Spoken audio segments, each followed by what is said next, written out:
You're not that bad. If I'm as bad as you, what good are we? What good are we to each other? You and me is just a fool's podcast. So you like that because paradise and podcasts are so. I do.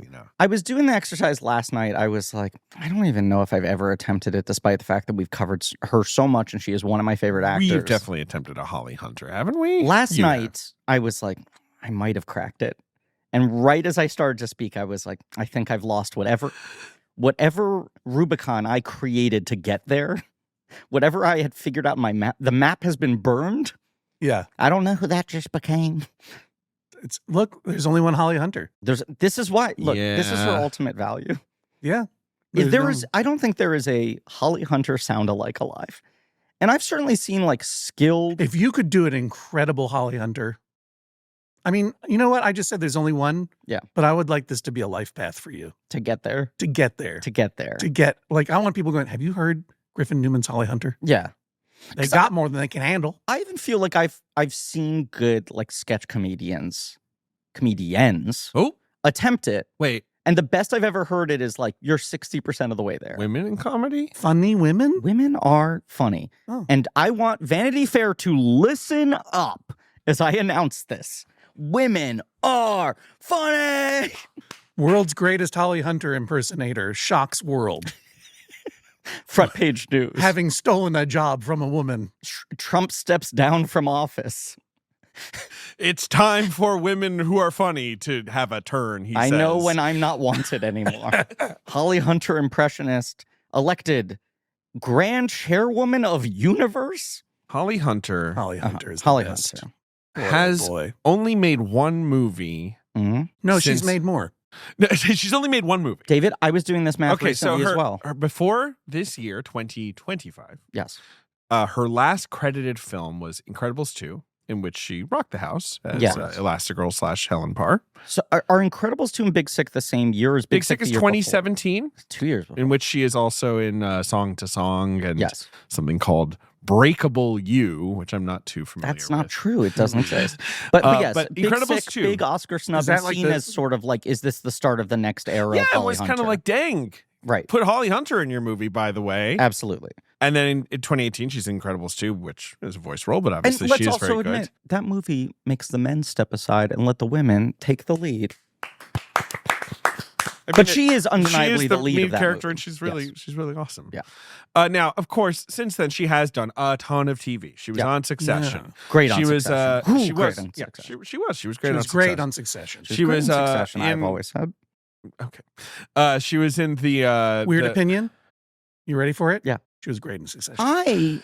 That's interesting you say it, because I think she was great on Succession. She was in the the Showtime show where I think Brendan Gleeson was Donald Trump. You know, there were so many like the Comey one. Who'd she play in the Comey role? Sally Yates, of course. Wow. The acting attorney general. Okay. She was in that show Mr. Mayor, which was the Ted Danson. Right. She was a regular on that for 2 seasons. And she's upcoming in the new Star Trek show. So she's been doing. It's not like Holly Hunter like vanished from the Which earth. is the new Star Trek? The Starfleet Academy show with her and Giamatti. Our friend so Mad Libs right now. Our friend Tatiana Maslany, I believe, is on that show as well. Got to work with Holly Hunter. That's very exciting. Yeah. I'm not. I think Tatiana has like a guest role or something. Yes, but as does I think Giamatti. Sure, but I believe Hunter I got is the dispatches of got to work with Hunter today. Yes, which was blowing my mind. Holly Hunter, a lead in that show.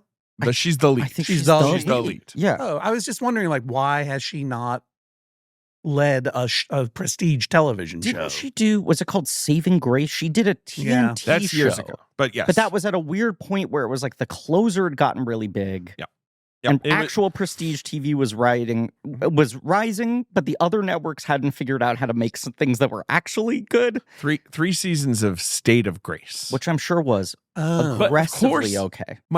I think it was okay, whatever. Yeah. My question was, what is the film that she made this year that broke the streak of Holly Hunter not being in movies? I can tell you that the Has it come out already? Or is it it's come out. It's come out. I can tell you that the character she played was named Madeline Vance.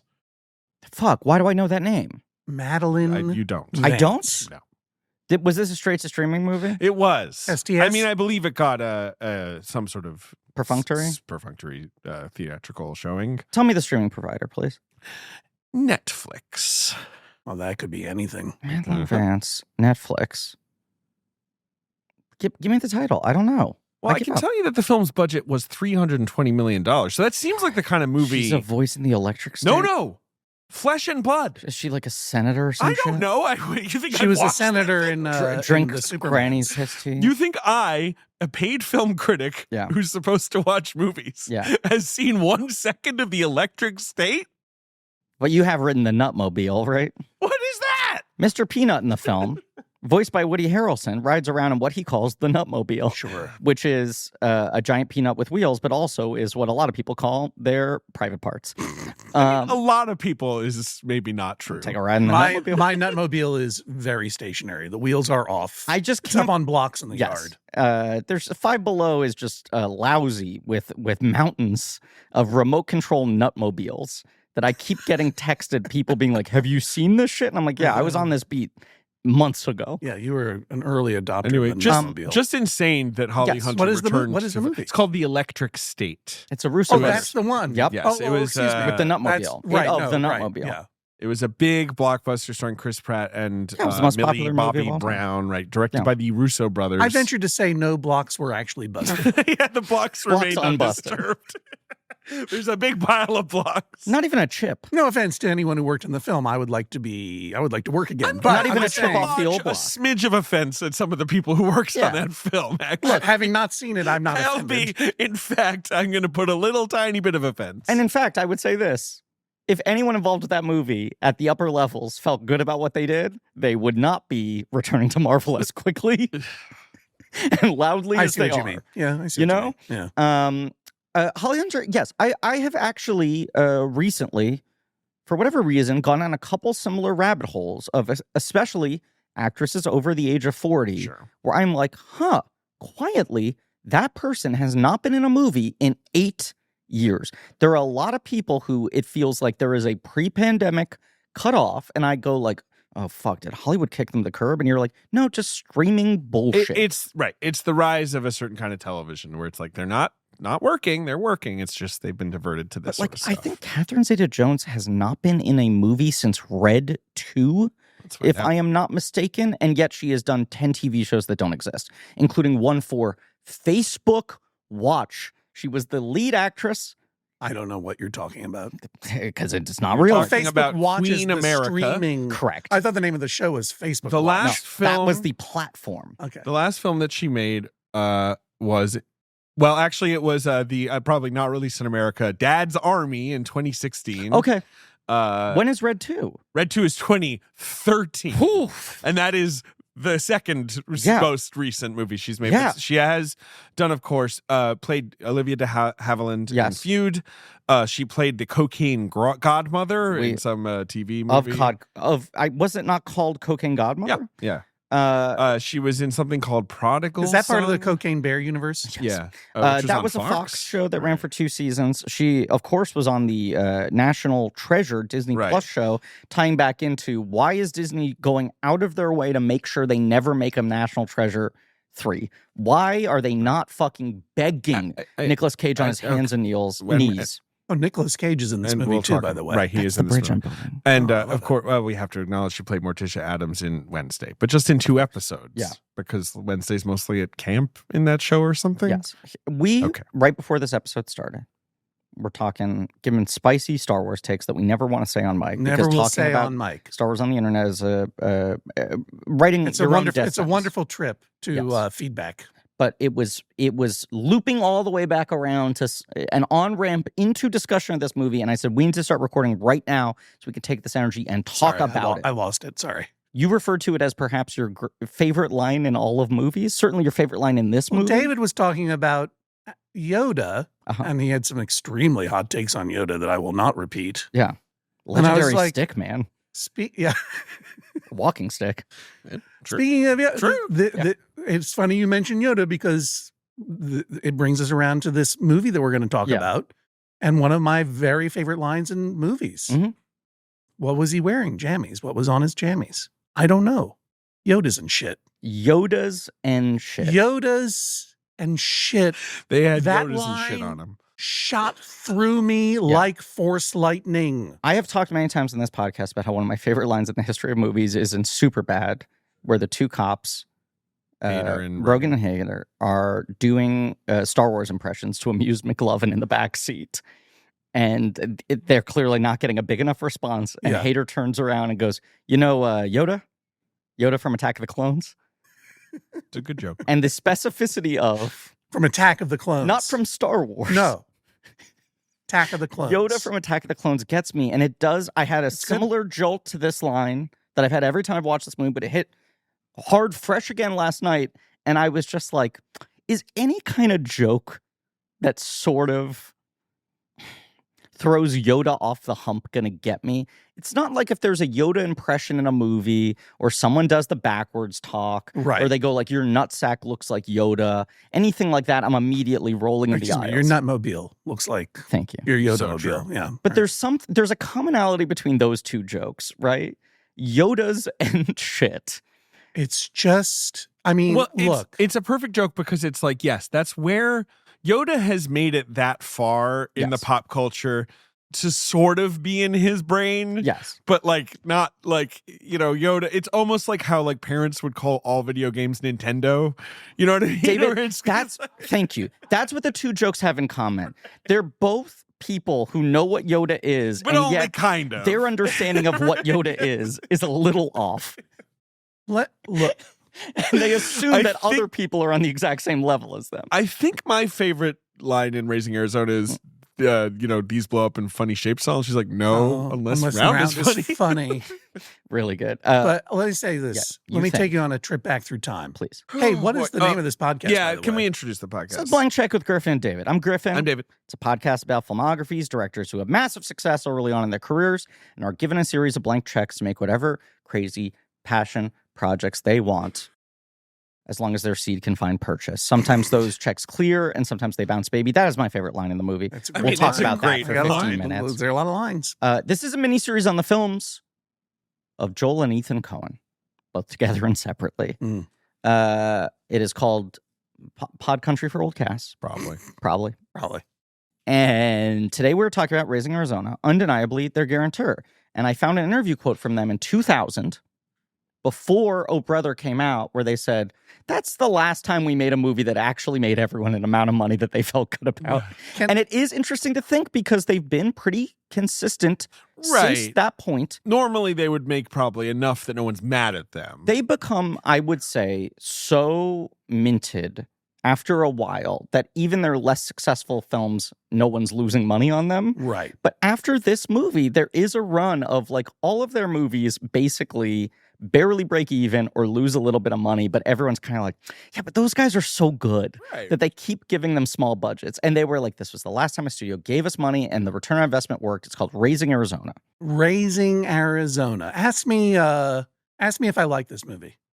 Who's our guest? Our guest, gentleman, John Hodgman of the Judge John Hodgman podcast. And the brand new podcast on Maximum Fun, E Pluribus Motto. Janet Varney and I discuss all the mottos, mammals, monsters, and beverages of the states and commonwealths and districts of this country currently known as the United States. We'll see where it goes. We love Janet Varney. Yes. Past and future guest. Terrific guest. Yeah, season 2 is out now. I should also list as a credit, of course, Dicktown, still streaming on Hulu for the time being. Starring Griffin Newman. And what about that podcast you did about I, Claudius? I'm just going to start bringing out Hodgman credits. There is a whole podcast that I made with Elliot Kalin about the British 1970s historical miniseries I, Claudius. Claudius. And it's called I, Podius. I hate to list credits that are going to hurt you, that bring up open wounds. But of course, also the author of Medallion Status and Vacation Land, which sadly were never published in any format past hardback. Yep. Library editions only. I hate to jump, and large print, obviously. Yes, absolutely.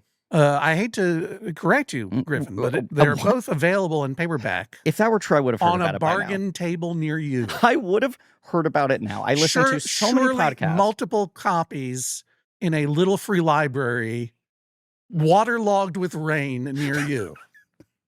John Hodgman, what were you going to say? Ask me if I like this movie. John Hodgman, do you like the film Raising Arizona? I love it so much. Would be funny if you didn't like it, and we were finding out right now. That was Holly Hunter line from the movie. Yes. In case people haven't seen this movie, you should go see it.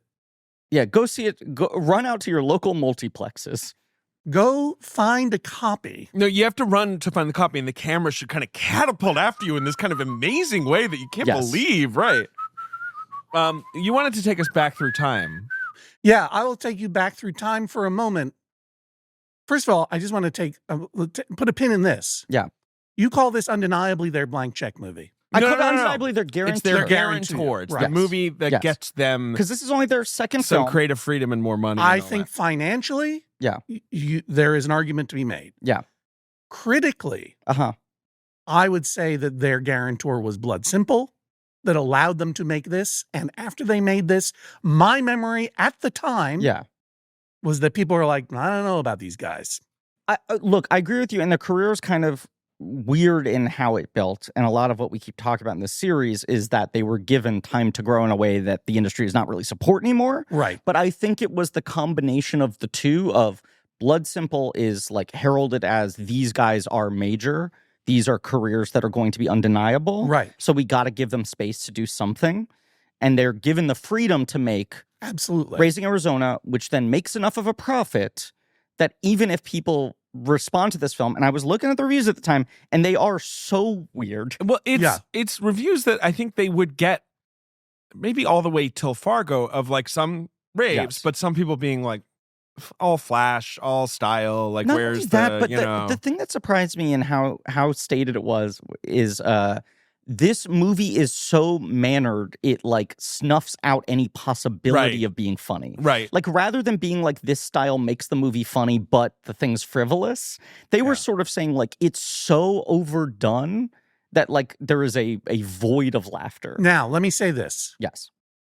To those critics, I mean, it's true. They went weird fast after Blood Simple. And basically went, let's do the exact opposite of what everyone loved us doing last time. Exactly. And and the people who were giving them money, I wonder if they knew that they were basically going to try again to make Crime Wave. Possibly. I mean, I don't think they did know is my point. No. Like, I think that they didn't understand that there was this element of wackadoo in the Coens that is not apparent in Blood Simple, which I, by the way, watched at 2 a.m. this morning. Hey. In preparation. Thank you. Sure. And in honor of my insomnia. Yeah. But is not apparent in Blood Simple and is wildly apparent in this movie. Yes. And then it modulates between those two modes throughout their career in a way that I find absolutely compelling. But I will go back. I will say this to critics at the time. I was there. Yeah. I lived it. 1987. Do you remember the crowd response going to see this movie in theaters? Yes. People were into it. Very into it now. I saw it at the Harvard Square Theater. Yeah. I'm a coastal elite. Hey. A lot of smarty pantses in the room. Charles Diggs, my high school pal, perhaps the smartiest of pantses. Yeah. And I were like, what are we going to do of an evening? Yes. Let's go see a movie. Went into Raising Arizona. Yeah. I still get chills thinking about. I had no idea what I was going into. That And that is a movie I wish I could have seen in theaters opening weekend where you're just like really like Nicolas Cage or Holly Hunter or John Goodman or I feel like this movie doesn't really none of my William Forsythe. Well, you know I love William Forsythe. Well, I know, you're a big fan of the God Isn't Dead series. Yeah, and also Flat Top. Forgot about that. He was Flat Top. But like, the electricity Flat that top, I felt folks. Yeah. With that Yoda's and shit line was very, very powerful because you talk about on this podcast movies that don't exist. 1987, Star Wars did not exist. We were talking about this, I feel like, fairly recently with Gether. A decade after the first Star Wars. It's the most fallow Star Wars. The forgotten period. Dead period of Star Wars. Where people are kind of just like scraping for anything. It's like the equivalent of making an old Yeller reference or whatever, where you're like, that old thing that we use as shorthand. And of all of the Star Wars references that they might have made, there could have been anything and shit on there. Yep. Boba Fett's and shit. Luke Skywalker's and shit. They knew Yoda's was the funniest. Lobot's and shit. Not just linguistically. Yeah. Yes. But even Joel and Ethan Coen would look at Lobot's and shit and go, no, let's dial it back. Right. Yoda's. Right. It has to be, right. Making Yoda the butt of a joke in itself is really funny. Yes. And then also, I felt profoundly seen. Yes. By that line. Yep. And this, I wouldn't even say that I was seen in this movie in terms of my love of this kind of storytelling, because I didn't know that it created that love in me. And the other moment of sheer electricity, and this is good because I'm bringing us to the beginning of the movie. Good. That long opening narration. And then cutting to the credits. And the yodeling and the Raising Arizona hitting the screen at 11 minutes in. It has that feeling that I felt my memory is I stood up and gave a standing ovation in that moment. But the theater truly was electric. The Harvard Square Theater. Wonderful. I don't think it's there anymore. But it was an art house. It's also where I saw Swimming to Cambodia and The Princess Bride. Late 80s classic soul. It has the feeling of what I often only now get in the modern era from the good Mission Impossible movies, where when they light the fuse, you're like, fuck, right, they haven't even done that yet. Right. Right? That feeling that Raising Arizona is going at like 8 trillion miles per hour, and at 11 minutes, it's like, by the way, here are the opening credits. Yeah. You're like, oh my God, you are like playing, like, you're pitching a perfect game so far. I also think... And can I just say this because I'll forget it? Yeah. 8 trillion miles an hour yeah. describes this movie, and yet at every point in the movie, you feel like they're taking their time. Yep. There's nothing rushed about it. No, the beginning of the movie, you are like, wow, is this going to be like this breakneck throughout? Is it all a montage? Right. Is it truly a Looney Tune? Yes. And then it does, manage to sort of shift into a lower gear without it feeling whiplashy. And that yodeling? Yeah. I mean, aside from being iconic, yeah, you did it, right? 1-year-old David. Yeah, it was good. I used to be able to hit those notes. Iconic like DVD menu that you're like, oh, turn it off. Like it's just like on a loop. Yep. I put my disc in and was like, let me brush my teeth and then I'll like start watching it. And I had to hear that yodel 8 trillion times as I got it's distracted. All I listened to walking around yesterday. Yep. I didn't even have my AirPods in. You were just surrounded by Carter Burwell and his yodeling chorus. No, I had a boombox on the subway. Okay, good. But in the moment of seeing the movie, yes, I laughed harder than I'd ever laughed in any movie. It was genuinely funny.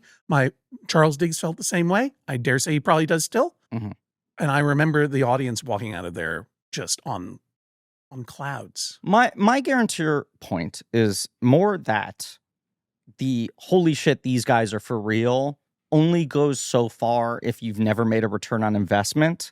And I think that they did the two parts separately, kind of gave them the ground. And a lot of it, as we will continue to cover in this series, is they found a couple big champions early on who were just like, we'll keep making your movies.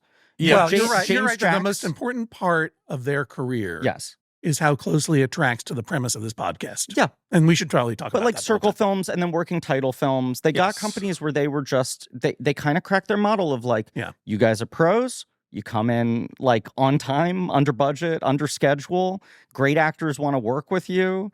Like you have great taste in actors. The risk here is low enough and it feels like one of these is going to hit and break through in some way. And when you get to Hudsucker Proxy, it's Joel Silver being like, from the moment I saw Raising Arizona, it was apparent to me that these guys were going to make the crossover to being hyper mainstream, big budget comedy filmmakers.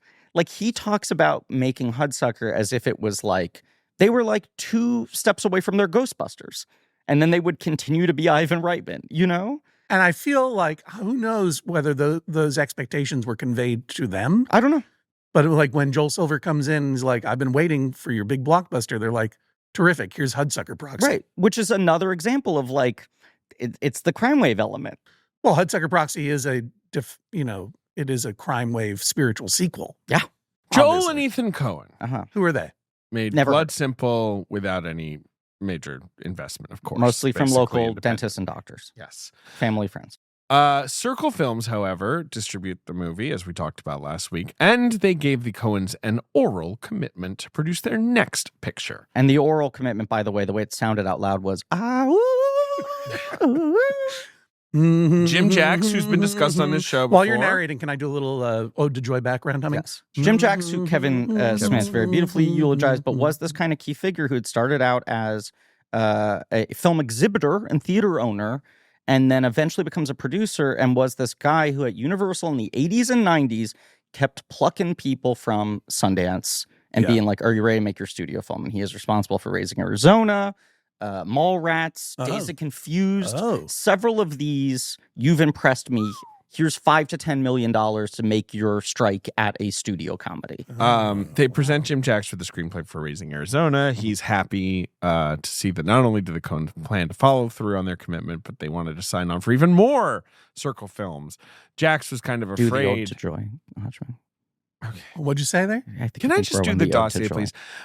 Jacks was kind of afraid that, because Blood Simple was actually hot.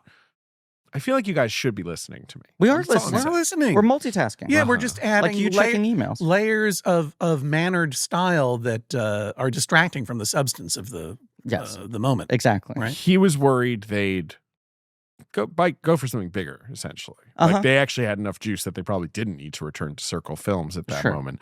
But instead, they make a deal for 4 pictures. Blood Simple, Raising Arizona, Miller's Crossing, Barton Fink are the total, Circle Films deal. Good right? 4. Yeah. Yeah. And essentially, Jacks is basically like, you can decide what you want to make, and within reason, we will fund it. Like, it's, no studio meddling whatsoever, essentially. The film was made for about $3 million, I think. And then 3 weeks into production, 20th Century Fox put up another $3 million. Yeah.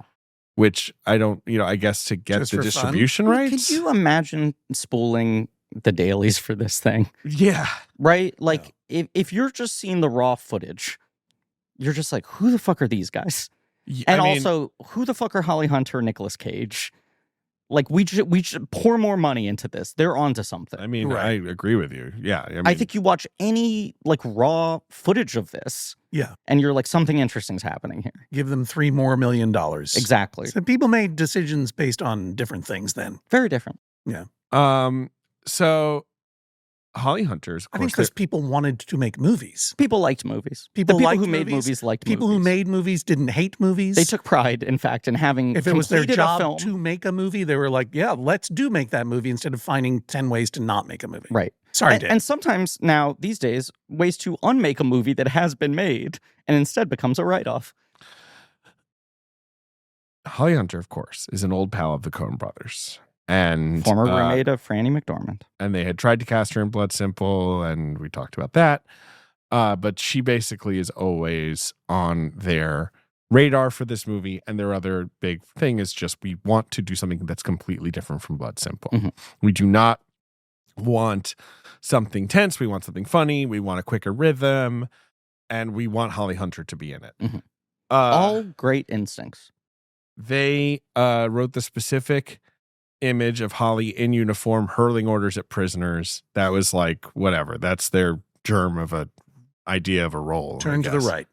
Yep. But that's immediately identifying Holly Hunter can be the smallest, most chipmunk voiced woman in a room and yet command that level of authority. Right. And you can mine comedy out of that is a very, very smart thing for them to locate before anyone else has captured that on film. Now they are sort of getting, I guess already, pretty much starting with Blood Simple, the question that I feel like they get throughout their career, which is are you making fun of these people or not? Right? The sort of you're making these movies about downtrodden folk or poor folk or criminals or, right, people on the fringes. Or then once you get to Fargo, honest Minnesotans or, and it's are you guys elitist bullies? Yeah. Right. Yeah. And obviously, I think Raising Arizona is one of their most plainly open-hearted and sympathetic films. And it's all right here. Look, we've recorded a lot of the episodes in this series already. It is a recurring thing that we go back to of the strongest sort of ideological vein you can find across all of their films is the belief in individual people. Right. A massive distrust of systems. Yeah. But that a good person is kind of the most valuable thing on the planet. Yeah. They value decency. Yes. Like, for as much critique and shit eating that they were, I don't think they ever ate the shit, but they were offered shit to eat for being arch, for being satirical, which they never were. Right. And but for being mannered and reserved and stylized.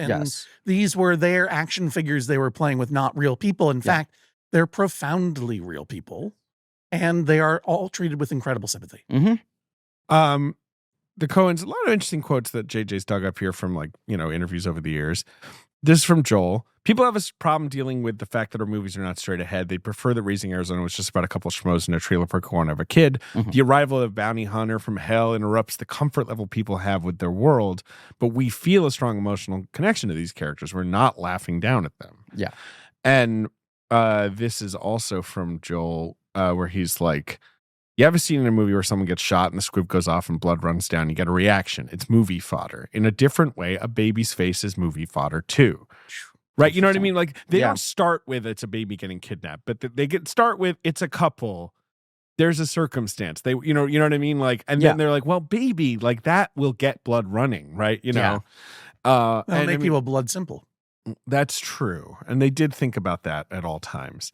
But I feel like there's some incredible baby face acting in this movie. That's what I'm saying. And like the image of a car stopping short and almost hitting a baby is so like it makes the whole body sit up, right? But also the image of the baby pulling its own hood down, like I don't want to see this, is just like on an animal level one of the funniest things you could possibly absolutely. What if a baby had a day out? Well, the hijinks that would ensue, that's the true. Chaos that would And unfurl. I'm not saying a day out like at a nursery. I'm saying like the Big Apple. Like a Big Apple. Right. But certainly he stays ground level. And I don't mean a fruit. He's not going to crawl his way up to the tallest steel beams, would he? That was a movie that as a kid I was like, this is one of the 8 or 9 most important films ever made, right? What is the country? Is it Malaysia? There is one country where Baby's Day Out is like still the highest grossing film of all time. And it's because basically it's like universally like everyone's like can get that. Right. The baby had a day out. But in one country it has a disproportionate reputation.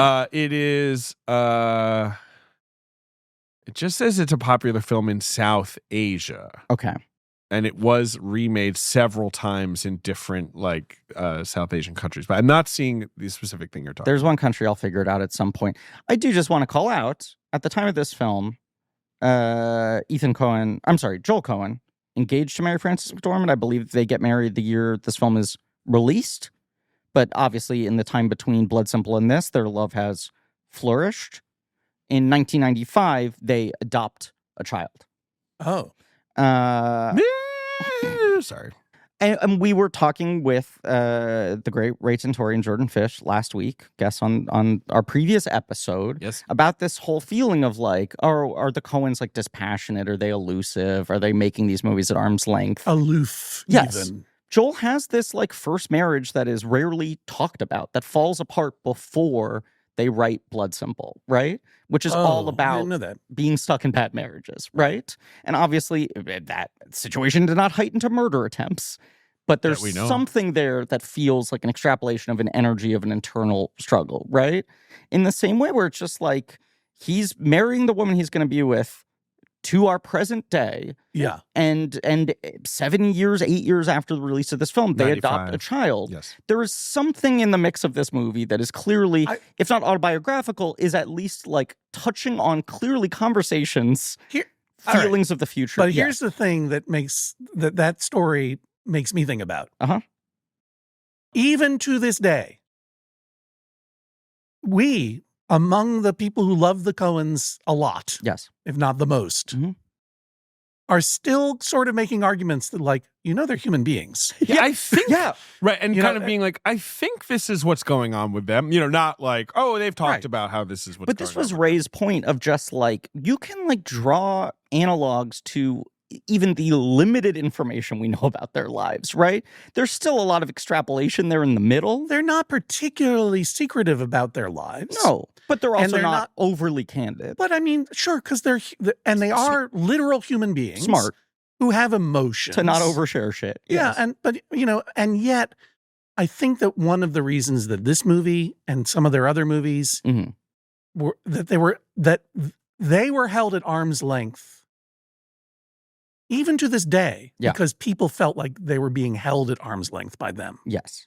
And that their virtuosity as writer, director, producer, editors, the absolutely innovative way that they approach story structurally and then visually as well, their ability to get these incredible actors and to spot them before other people have spotted them, it's all very intimidating. Yes. And I think that, and they are very stylized and they are very mannered. And so I feel like we're still making this argument. It's like, well, Joel Coen and Frances McDormand, I mean, they have human souls. I mean, not to be base about this, but there is a degree to which they feel like space aliens. Where exactly. These two funky-looking guys who kind of stand stoically. And the work is not one-to-one representation of what's going on with them emotionally. It's being transformed and iterated and changed. And I interrupted you and I apologize. No. But I think it makes people assume... And also what you're saying, like that they were so virtuosic from the beginning, where it was like, where did these guys fucking learn how to do all of this perfectly right out of the gate? And even the way that people talk about them directing, the thing that all their collaborators talk about, the actors who work with them for the first time are like, they really are the two-headed director. It is bizarre where one guy will come up and give you a note and walk away, and the second guy will come up from a different room and finish the sentence. Yeah. And even that is like, what is this weird communication between them, between, the fucking universe or whatever, that I think makes people feel like, are there movies like them studying mankind from a remove, right? Are they looking at us through a telescope in space and then sort of like pulling levers? Well, I mean, one of the reasons it really resonated. David hates when we analyze movies on this podcast. His two least favorite things are analyzing movies and talking about the career arcs of directors. And I will say recently we've been butting up against this as a little bit of an issue. I was thinking about delayed opening credits. Yeah. The legacy of delayed opening credits a lot. I hope you're going to make the point I hope you're going to make. Well, first of all, obviously this podcast would not exist were it not for Raising Arizona and the delayed opening credits habit. Oh, yeah. But you're wearing a hat. John, thank you. I was teeing this up and I got sidetracked. The listener at home or in the car or wherever you are, and the divan where you recreate, can't see that Griffin is wearing a very specific hat. A very specific hat. I wasn't sure if you on perhaps the 1-year anniversary, or close to it, just about, of us going to the movies together to see a movie called Hundreds of Beavers. You and I having an ecstatic in-theater experience, a film I talked about a lot last year and in our Blankies Awards this year. Yeah. But a similar, like, where the fuck did this come from? Who are these people? But that is a movie that takes, I believe, 1 full hour to get to the credits. I saw that film twice in theaters, and both times the audience applauds because they're the magic trick of like, oh, fuck, I hadn't even gotten to the opening credits that yet. You hadn't done that yet. Yeah. Yeah. It's a great feeling. And that's a movie that's similar to what I imagine seeing Raising Arizona in theaters felt like. Yeah. And Edgar Wright talks about this as like the most important movie of his life, and you feel the influence of it so much on all of his work that he sees this and goes, you can make movies like this? That's how I felt. And I'd never made a movie, by the way. Right. But I know from seeing the movie, you can make movies like this if you aren't lazy and tired like me. But I mean, like, you can do whatever you want. I had never considered the possibility until this moment that movies could be made this way. And even though Star Wars didn't exist at that time, we were already, I think, in the beginning of the stranglehold of the hero's journey on screenplay writing, both popular and artistic. And here was a movie that was destabilizing precisely because doesn't follow a pattern that you understand. No. You're getting a whole pre-story before you get to the credits. Then it changes tone or it slows down. It has these wild comedic sequences that are basically Looney Tunes. Your heroes of the film are ostensibly doing a pretty awful thing. Yeah. For very emotionally valid reasons. And then Randall Tex Cobb drives a motorcycle from hell into it. And, you know, I remember people critiquing it then and revisiting these critiques. It's like, well, now I don't know if this is even real. Yes. I'm like, of course it's not real. It's a movie. Saw this in so many reviews at the time. Well, I don't even know what reality this film takes place in. I don't know if is this a fantasy or what? Is this a magic? Take it seriously? Yeah. Well, David, how was your pee? Yeah, exactly. Great. Flannery O'Connor. and William Faulkner are influences on them. They say they specifically took the phrase warthog from hell from Flannery O'Connor. Preston Sturges. And then Pumbaa took it from them. Preston Sturges is obviously an influence on them. They say Palm Beach Story in particular, the manic energy of that film, a masterpiece in every single way. Yes. And you guys might not have realized this, but because you haven't mentioned it all, neither have I. Cartoons. Yes. Ethan Coen says, we thought about those characters who rebound and collide. Simply their speed of movement. We tried to refine the spirit of animation you find in pinball machines. He's got the Woody Woodpecker tattoo. The hairstyle is a very deliberate Woody Woodpecker homage. This Cage was very, very disciplined, focused, intense about the idea that his hair had to match the relationship to the character's energy in the scene. Yeah. That there's a direct correlation between hair height and how cartoonish he becomes. And yet, I mean, like, even though he identifies as the outlaw, right? And he's like, isn't my son a little outlaw and I'm a little outlaw and everything else? He doesn't have it in him to be a Bugs Bunny or a Woody Woodpecker. No. He's too nice. Yeah. He's too decent, ultimately. They can't say, am I a stinker? It's funny Aren't I a stinker? I feel like when they talk about this movie now, both the Coens and Cage. I'm talking about the characters, guys, not Cage. Yeah. I feel like they talk about Wile E. Coyote, right? Yeah. And Wile E. Coyote is in pursuit of a thing. Yeah. That much like them wanting to steal the baby. You're like, isn't this going to harm other people when you do this? And yet the pursuit seems so pure and not malicious. Right. And driven by these like unquenchable human needs. And also they're just constantly getting fucked with. Like, even though Wile E. Coyote is the aggressor, he is the pitiful, empathetic character because you're just like, this guy's getting it from all directions. And also, much like Cage, there's just some kind of inherent sadness baked into the design of this character. Yeah, the saddest eyes in cinema. That's right. I was just going to say they really made a lot of those eyes. And they then really found the sadness in what those if eyes. Wile E. Coyote, who is silent, instead has the inner monologue of fucking Flannery O'Connor? You know? Like, that is the brilliant characterization of this movie, is like, this guy's got like a poet's soul. Yeah, and David, as you were saying, like, people are like, well, how did they learn to do this? I don't know. They read books and saw movies. Yeah, and interpreted it. Did I say that? Yeah. Well, no, but I mean, you're like that. This is inspired by Preston Sturges. It's inspired by Flannery O'Connor. Yes. It's like they, I think the Coen brothers have the juice. I'm going to say it. Yeah. This is their first film with Donna Isaacson, who is an early casting director that they work with, works with them on the next 3 films too. Also worked with Danny Boyle later on. She made some quite good discoveries in the casting of this film. Oh, really? I didn't notice anyone in this movie that really had an enduring career. That's interesting. Donna Isaacson, this is a great quote. Great quote from her. I will say, anytime I talk to a casting director, pretty much the greatest people on earth to talk to, if you like care about movies, like in a certain way. The thing about the Coen brothers is they embrace a concept and a place in a world, and they're completely faithful to that world. If you don't hear the music of the script, you're not right for it. You have to hear it. That's dead on. Nicolas Cage quickly takes the film story and tone, not shockingly. Like, truly not, like, real, like he heard it. He says he understood where the humor was, what beats musically to hit. Other people considered Willem Dafoe. Interesting. Right off of like Platoon, essentially. Would have been too dark. Probably. You think? Would have been a little too scary.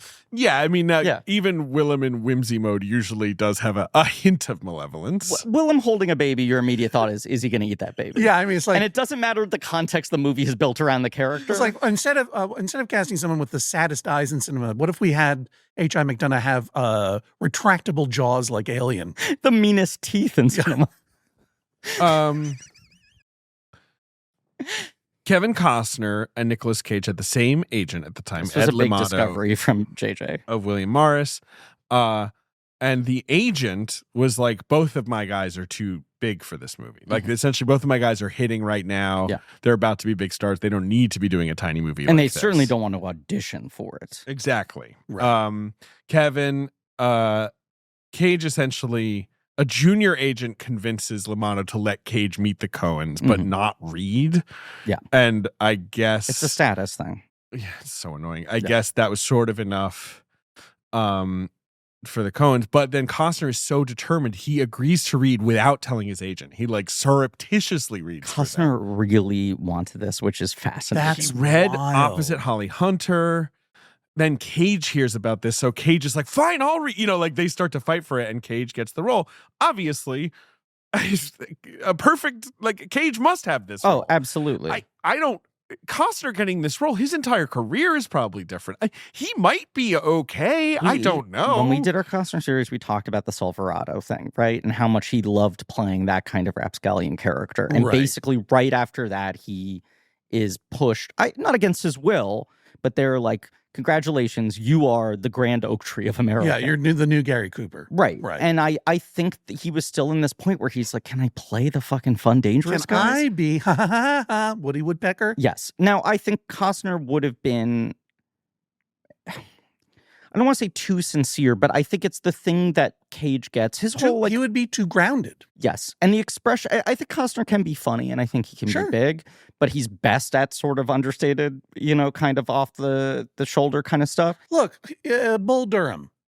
He's phenomenal. Okay, here's a movie where obviously he plays a different kind of like he's not a rapscallion. Well, he is a rapscallion. He is. He's a rapscallion. A movie full of verbal dexterity like this movie. Yeah. Like lines that are big meals. Yeah. And also featuring Nathan Arizona's in that movie too. Yep. Before he died at the age of 40. Incredible. That is the hardest 40 that anyone has ever lived to. Yeah. But, Trey Wilson is the actor. But Bull Durham is even though it's a wackadoo film with some real funny parts to it, it's not a cartoon fantasy. It's also built around Costner's stoic magnetism, which this movie needs to be fucking propulsive. And I also think for how much Cage has been on the record talking about his theories and his principles on acting, right? Yeah. And how he thinks that acting can be impressionistic. Right? And that is his approach. He thinks about rather than just like embodying a character in the reality, honestly, that he's like, I'm a piece of equipment.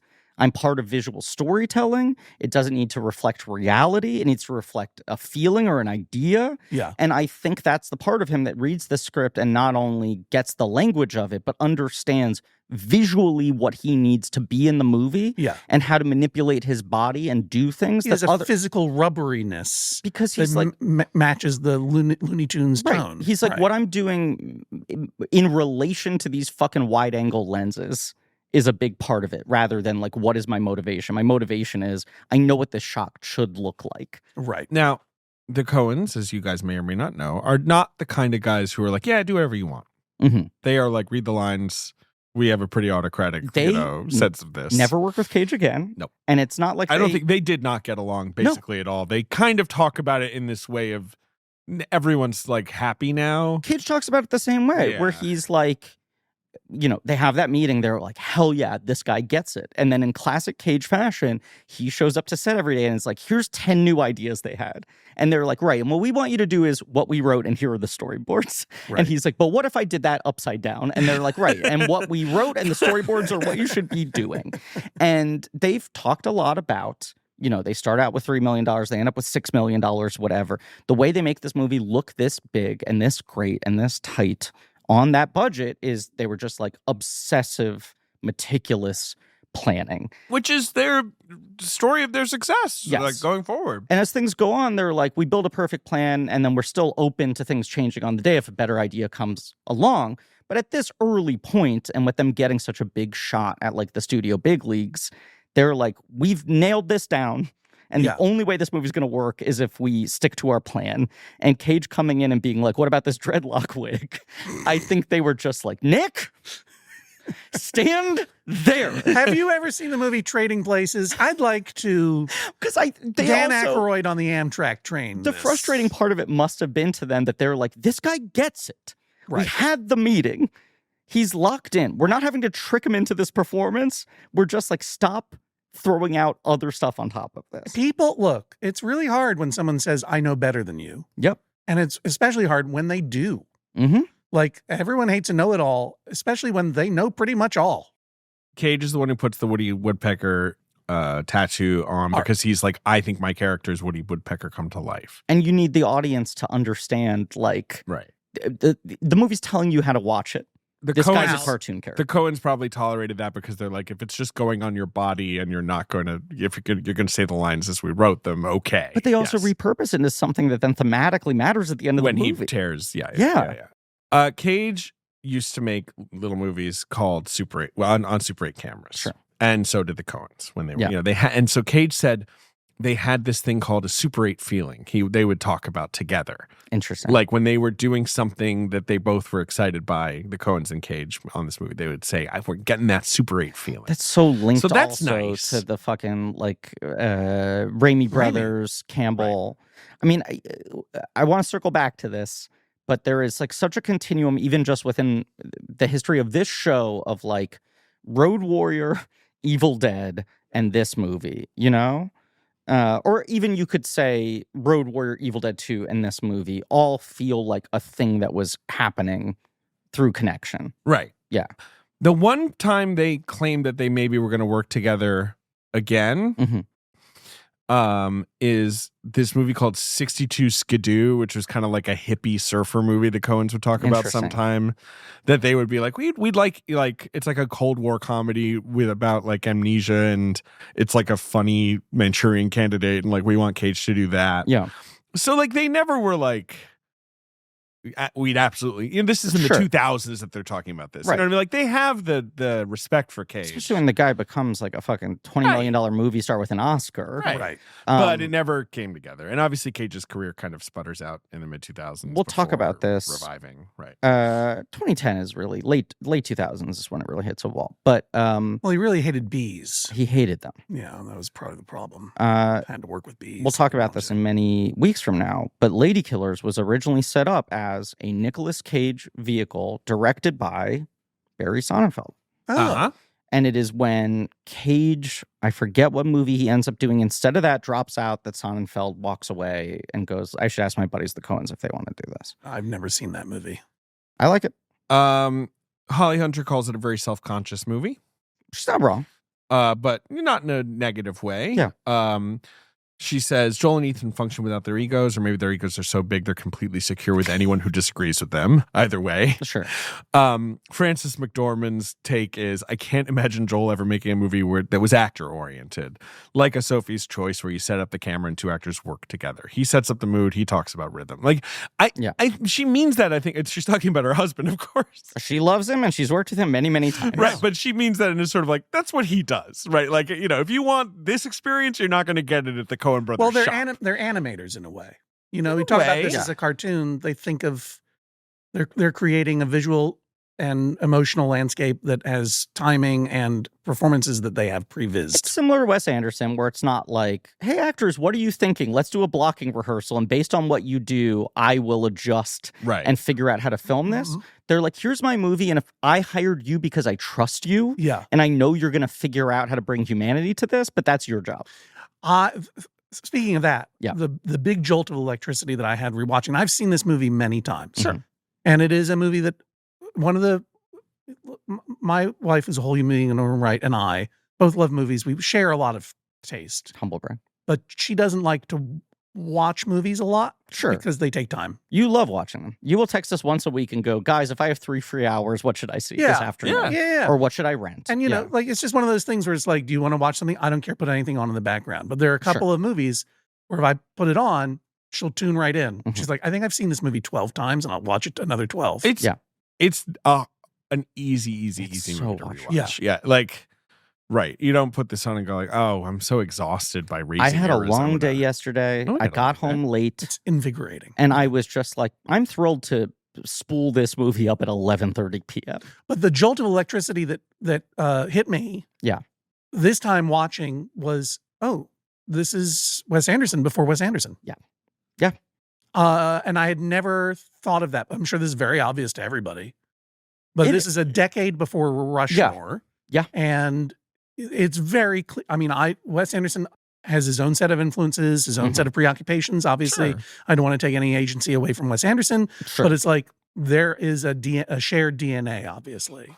Yes, and I think the same to Shaun of the Dead. There is a generation of guys who are coming up 10 years after who see this movie and it blows their mind. It sits with them. And especially making a comedy that is this visual. Yeah. I mean, that's the way Edgar Wright describes it, seeing it and going if you can make a comedy look like this, then why aren't all comedies like this? And then he said the first time he directed something, he was like, oh, I get why they're not all like this now. It's impossible and it requires you being a genius with the best collaborators in the world. And it also goes against, it is a completely different kind of comedy that was certainly now and certainly then as well. There's no, we're talking about it, there's no improvisation. Yeah. Yep. There's no let's just take a fun run at this one. This movie does not have many conventional jokes, even in a way that later Coen stuff films like the do. balloon line, that's kind of a conventional-ish joke. But yeah, it's not a set-up punchline kind of movie. It's a joke in the sense that it's a silly thing that's said. Right. It's moments. Yeah. That aren't about build-up payoff, which so much of comedy is, I wish I knew something about it. Join the club.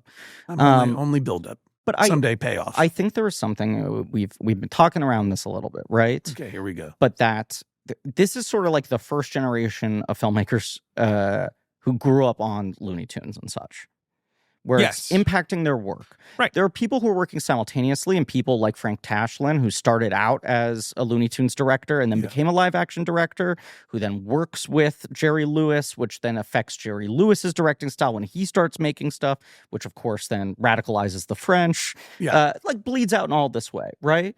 But here's the first generation of directors who grew up watching this stuff, and there's the bizarre visual language of manic 40s, 50s, 60s theatrical short cartoons baked into their brains. Right. Now, those things could do anything because they used a fucking pencil, right? And you could draw anything you imagined. But traditional animation was very limited in terms of camera movement. It was almost impossible to do. Disney created the multiplane camera, which was to be able to replicate the idea of camera movement within animation, but was mostly used for establishing shots. Right. It wasn't really used for action or dialogue scenes or anything that was really moving the plot forward.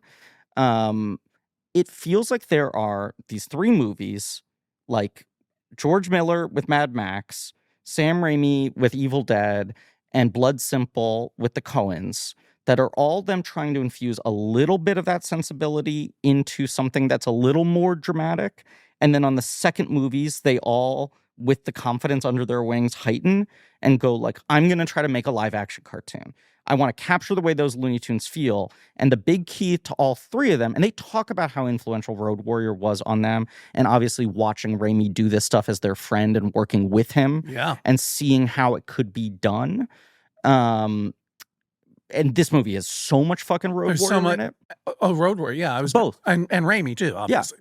Yeah. But I think there's something to all three of these director teams cracking the code on how do you use the camera, the thing that animation can't do, to convey the energy of what animation can do in character, right? And in reality. And those three movies unlock something in terms of this is how you can use the camera to make you feel action in a way that no one has before, horror in a way that no one has before, comedy in a way that no one has before. The magic of those movies is all three of them have elements of the other bleeding into them. Right. But you just watch this and you're some of the funniest jokes in this movie are just that this is shot that way. And they know that. It's not by accident. I get you. Yeah. Yeah. And a lot of that is Sonnenfeld, who you look at the early part of his career, one of the few guys to have any level of actual high-level success jumping from DP to director. Right. And the movies, at least the first 5 or 6, that are so good that he directed and didn't shoot, you can see in execution everything he kind of the code he cracked with the Coens of what's the funniest lens? What's the funniest place to put a camera in relation to an actor? What's the funniest camera movement? Right. And I think his innate sense of humor really helped them in that way understand how to translate that into a language. Yeah, for sure. That's my spiel. Put the camera under the bed. Put the camera under the crib. Funny. Have a baby crawling towards the lens. Yeah. It's Baby Herman before Baby Herman, or around the same time, actually, I think. Yeah. Right. Baby Herman's the following year.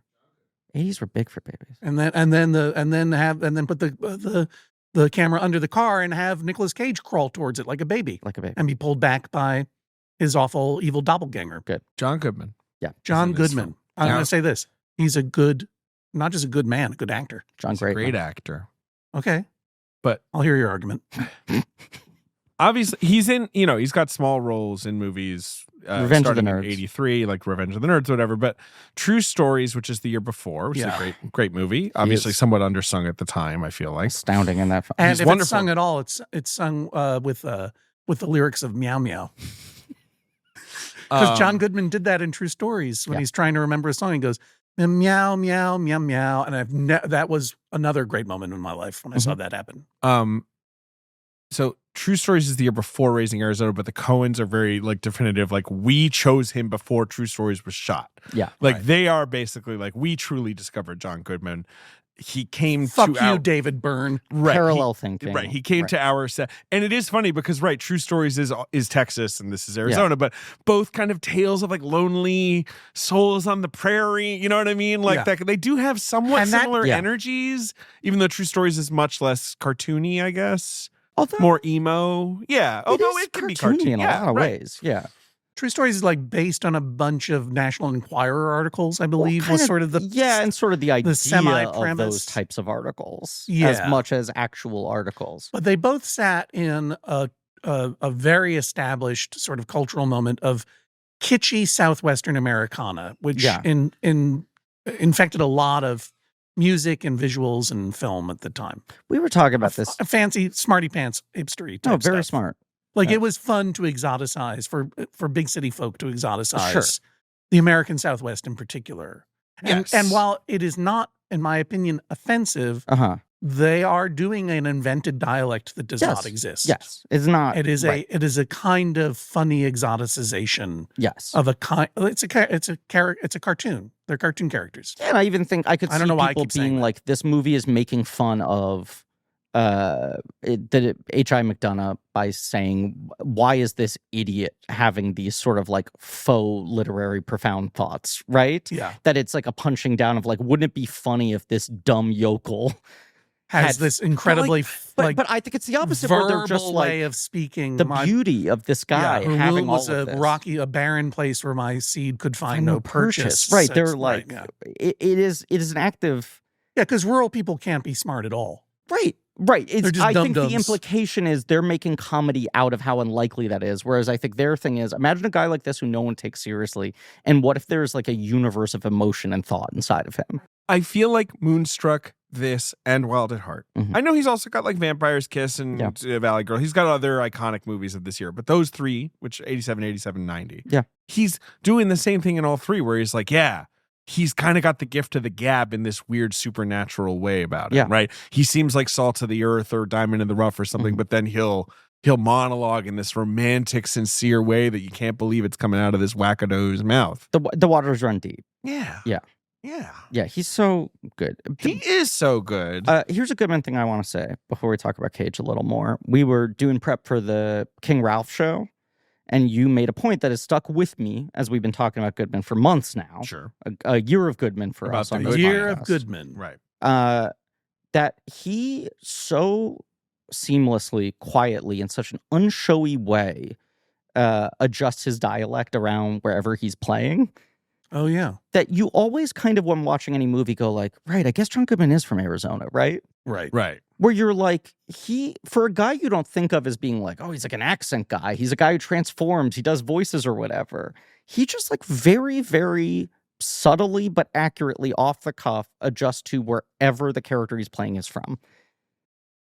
Yeah. Missourian, of course, in by birth or whatever. But Missourian can by be from birth. anywhere. You 100%. buy him in the bayou. You buy him in the Midwest. Yeah. You buy him as a city guy. A tough talker. Yeah. You buy him when he's eating fried chicken with you in an open field and he's about to beat you up. Smacks you with a big old branch. What if he wanted to tell you to go fuck yourself, but kind of with like, like adding in a little pun? Well, I think he would need to cross-reference with a kind of brash, old-school New York Hollywood producer. Sort of old school They'd Hollywood, have to build a room together, batting ideas back and forth. I mean, and then they'd I'm at a complete loss. Or Or go what they're fuck talking yourself. about. I mean, Or what go if he fuck was yourself. a king What if of England? What if John Goodman was the king? Have you ever considered that? one of the most profound By the way, questions. Ben, nice to see you over there. Hi there, It's Ben. great to see you. Yeah. Always a pleasure to have you on the Thanks pod. for the friendlies Ben's here. hat, by the way. You're so welcome. I should have worn it today. I forgot. You're It's repping the okay. Hat Pack, a rival podcast. It's true. Hollywood Handbook. Yeah. But I'm just going to say, I want to say to the listeners, Ben, send me a friendlies hat. And I'm going to just say, I've said it before and I'll say it again. Jesus cock, that's a hot hat. Hell yeah. Damn it. I gotta clip that. I gotta use that quote. I really do. You need it as a banner on top of the site. Yeah, exactly. Yeah, I'd like to see it embroidered on the back over the ponytail hole in the back of the adjustable cap. You know what I'm saying? Really Jesus like conk, that. That's a hot hat. Yeah. I don't Sims, take it. All right. What year is Valley Girl? Valley Girl is pretty early in his career. It's 83. Okay, and he's done at this point a couple of the Coppola movies. He's in Rumblefish and Cotton Club. He's in Birdie. Has Peggy Sue not happened yet? Peggy Sue is the year before. She's not yet 86, which he is good in like a sort of broad, role, but he's good. I think he is phenomenal in that movie. I have not seen that movie since I was a teenager. I mostly remember Kathleen, obviously. I think he's truly phenomenal, but it's the classic tale of like Coppola is like, Nick, I got great news for you. I've convinced the studio to hire you for this part. I've been giving you these little side showy character parts, but you're the romantic lead of this movie. Nick, I got good news for you. Finally, in Hollywood, nepotism works. Yes. Yeah. And he reads the script and is like, I find this character boring. I don't want to do it. Right. And Coppola's like, what the fuck are you talking about? Right. And he was like, okay, I have like moved heaven and earth here. Right. Yes. Let me go to the lab and see if I can come up with a good take. And he gets back to Coppola and he's like, I'm going to play him like Pokey from Gumby. And Coppola's like, the fuck are you talking about? But it works. It's genius. It's like one of the earliest examples of Cage in a sort of leading man role, taking the least conventional route to something that then ends up affecting in a genuine way. Yeah. And hitting on real emotions and real thoughts, in my opinion. But I do think that's kind of a turnkey for him. I also think you talk about the Super 8 feeling, right? Yeah. There is obviously the Coppola family dynasty, the mountain of nepotism that is that family. But also, as he's always quick to call out, he was the son of the black sheep in the family. True. Like, he was the son of the one guy who kind of didn't figure it out and had the same aspirations in the entertainment industry, as did his mother as well. And so, obviously, he was close to the cousins who were going on to massive success. Right. But he was like, there was always this energy of like, we're the fuck up side of the family. Yeah. And they all almost treated me with a bit of pity. Right. It's like he had been placed in a cage. A Nicolas Cage. Over to you, David. The film shot for 13 weeks. Certainly wouldn't. A $6 million movie these days would not be getting a 13-week shoot, I don't think. No. In Arizona. Sonnenfeld, Barry Sonnenfeld, of course, the cinematographer here. I feel like, as great a job as he does on Blood Simple, this is his like calling card movie. Yeah. And as I was saying to my wife last night, who's seen it before, but I was just like, everything about this movie is good, but the way the camera moves was so bananas. Like, people were just like, I don't understand how they did this. Yeah, and Miller's Crossing is a beautiful looking movie, right? But is him doing a much more kind of conventional, Constrained. Yeah. And he's doing other stuff. Constrained. Yeah, agree. He's doing other stuff in this era, like When Harry Met Sally, that is also like gorgeously lensed. But this is the calling card movie that, yes, I think like makes people trust he probably could direct as well. Yeah. And his entire directing career is really built off of the language he establishes in this movie. You see Addams Family and Men in Black in this movie much more than you do in Miller's Get Shorty, Crossing. all of it, yeah.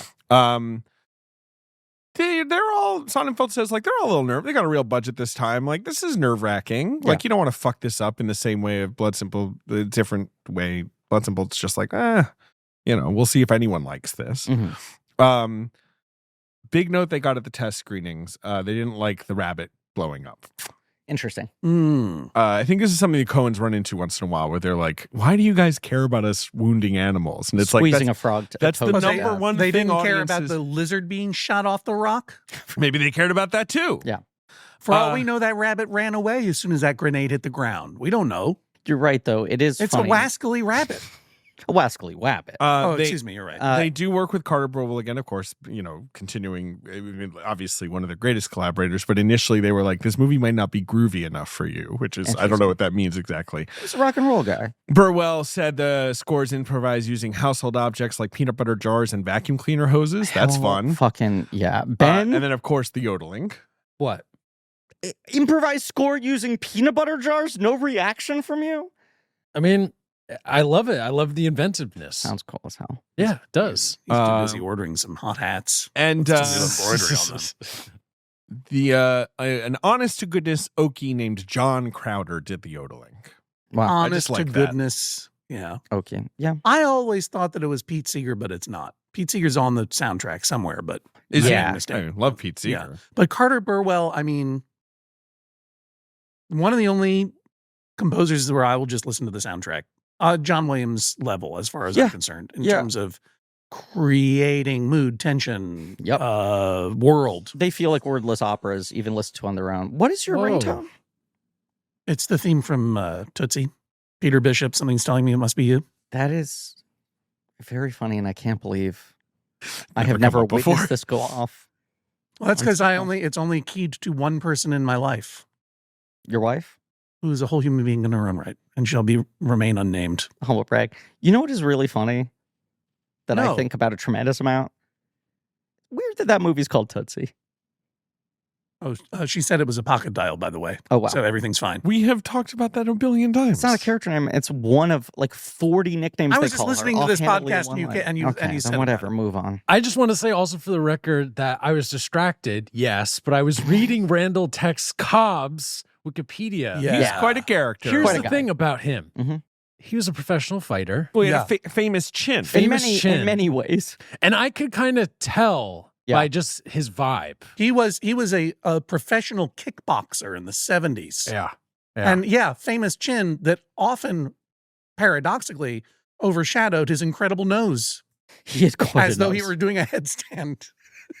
Because that's how the sun would cast a shadow. Yes. But you see what I mean? That nose. Yep. And I don't know, were you going to talk about him later? I mean, we must talk about him. I'm sure we'll talk about Randall Tex Cobb. Are we putting a pin in Randall Tex Cobb?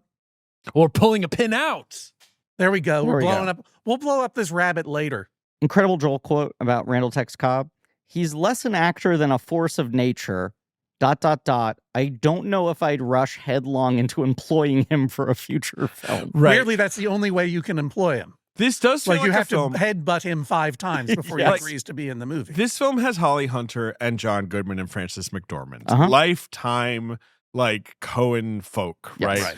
But it also does have Nicolas Cage and Randall Tex Cobb where they're like, once was fine. Yeah. Like, we let the genie out of the bottle and we did not try to recapture Well, it. even Emmett Walsh, who appears in this, and it's his final Coen's tiny film, role, yes. where he always had this kind of chip on his shoulder of like, why didn't they keep hiring me? Right. And their line was like, he was difficult. Right. We found our people who were very simpatico, and when you find a Goodman or a Hunter, you hold on to them forever. Yeah. I mean, it really does. It would say something to you as an actor if you do not get invited back, because so many people are getting invited back. Yes. And of course, as we alluded to, the wonderful Trey Wilson was not invited back because he died tragically at a young age. I would have hoped that they would use him again. Yes. He was supposed to be the Albert Finney part in Miller's Crossing and died so shortly before production. Yes. That, Finney replaces Finney replaces him like a week before the movie starts. Oh, well, then I'm glad So he that died. was supposed to be. Sorry, I don't mean it but that way, also but clearly that was them being like, we want to give this guy like a grand Shakespearean role. Didn't mean that the way it came out. That was a pretty brutal reaction. It was tough. And Finney is incredible in Miller's Crossing. I knew what I was saying when I said it. And I think I've been appropriately respectful of the talent of Trey Wilson, whose performance in this movie is outstanding. And that He's clearly, very good. It reflection that they were like, you know what we should do? We should write like a Right, we fucking should meaty ass role expand. for Trey Wilson. Because he really crushes the final scene of the film, He which does. is very important to this film, like, sort of, I don't know, feeling Every- like more than a confection. Everyone at the time who said that they were not human, that they were Right. that they Did were they art, walk out Yeah, 15 right. minutes before the movie that ended? they were Like, I making a truly- movie about movies, or they were making an imitation Looney Tune. Yeah. I mean, what they were making an imitation Looney Tune, but then they took their Yosemite Sam and made him the most heartfelt yes. voice of morality in the film. Right.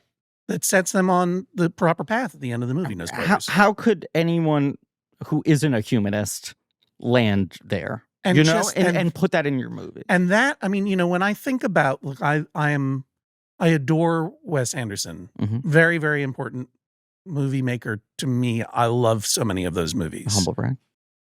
that I like him. Yeah. Yeah. Okay. Fair enough. And that he's his own person, his own right. Yeah. a whole person. But I, I spend a lot of time thinking about, what are the differences between the Coens' sense of manner and style and Wes Anderson's. Wes Anderson had a lot more. I mean, we're talking about directors that create very specific visual compositions. Yeah. That sometimes the Coens are, in a way, they initiated meta into cinema in the sense that they were making homages to other kinds of movies. Yeah. Genres and the type of movie movies. that constantly reminds you that it is a movie. That it is a movie, that we're referencing Preston Sturges and the Looney Tunes, or we're going to make a gangster film, or we're going to make this Barton Fink movie, which is itself about movies, that aboutness that so many people take as being cold. Yes. And reserved. And even the camera joke in Blood Simple, where the camera is tracking along the bar and then has to jump up over the passed out patron. Yeah. Is a joke that, like, to some people goes like, holy shit, who the fuck are these guys? And to other people, you're like, why are you puncturing the reality of this movie? Yeah. Or you don't even see it. You're making a thriller. Yeah. And now you're making a joke that's like, you guys know this is a movie, right? We're going to make a joke about your understanding of how a camera moves. And, Wes Anderson movies have profound human emotion in them as well. And my favorite of his is Moonrise Kingdom, because I think so much of Wes Anderson's movies are preoccupations with lost childhood, obviously. But I don't, for me, this performance by Trey Wilson at the end really, it grounded and humanized everything that had been going on. It represented a theme of real emotion. Yeah. But just to be able to take that moment and to move so seamlessly and not the word I'm looking for, they weren't creating a contradiction. Yeah. Their movement between highly stylized and mannered and then highly human and naturalistic was so beautifully done there. Sometimes happening within the same frame, within the same scene. Yeah. And, and another reason people get a hard time getting a handle on them, it's by now you know exactly what a Wes Anderson movie looks and feels like. Yes. But with a Coen Brothers movie, you never knew. They can mix it up a lot. They would do it on purpose. Yes. And they'd be virtuosic at every level. This sounds like I'm picking winners and losers, like the federal government or something. Well, I know. But I just hadn't really appreciated what this movie and what the Coens did in terms of 90s cinema. Yes. You know what I mean? First of all, making a movie that could be about or could be imitating cartoons and Preston Sturges and everything else. The stylistic or the narrative loop-de-loop that they do in this movie and in other movies. There's no Pulp Fiction without that. Yeah. Agreed. Another movie that banks on you understanding this is a movie. Right. And playing on your knowledge of how movies work and what they should or shouldn't be doing. And, meta was my language in the 90s. And if you know anything about my work, mostly I'm just riffing on movies and television shows that I've seen. Sure. You know what I mean? And I hate to say that maybe the Coen brothers made that habit respectable for me for a period of time. Perhaps. Do you know what I mean? But I do think it's respectable. I mean, all we do is make things about the things that we love. I mean, look at the room we are in and the career that we have built for ourselves. The other thing is that while this movie has a lot of babies in it, it is not about lost childhood. It is about parenthood and the fear of becoming a parent. Yeah, I also think there's something interesting to, Wes Anderson doesn't talk about his childhood much. He doesn't talk about his relationship with his father when he's, doing press. Yeah. Those things are kind of mysterious. And yet you watch his movies and you're like, I understand that there is stuff that he is still working through. Right? It's weird because sorry, go ahead. Even if I can't identify exactly what his experiences are in the same way that everyone from the beginning knew Spielberg's parents got divorced and he never got over it. Right. And it took a while for us to get a fuller picture of what happened there. Yeah. It was there's a thing here. I realized the other day, I know fucking nothing about Wes Anderson's dad. And yet we're all well, we understand the stuff that he's still fixated on and needing to push through. Yeah. And the Coens, it is a lot more oblique. Of what made you want to make this now? And is this truly just you riffing on some other genre, a type of movie you like? Or is there some animating idea within this that came out of some personal feeling or experience? And especially because they're two separate people, it is even harder to identify that sometimes. Yes, their only real thing is they wanted to do something completely the opposite from Blood Simple. This film is about H.I. McDonough. Herbert I. McDonough. a convenience store robber by trade, I guess. A low level. They have a name Criminal. for him, and it's recidivism. Yes. Who meets Ed, Mhm. Edwina McDonough, when she takes his mugshot over and over again. Little Ben. firecracker. Yes. Ben. They basically have 3 meet This is the plot of cutes the movie they're talking about. over the course of Okay, Plot. great. the I 3 mean, arrests you witness. we got to it. It's an hour and 20 minutes.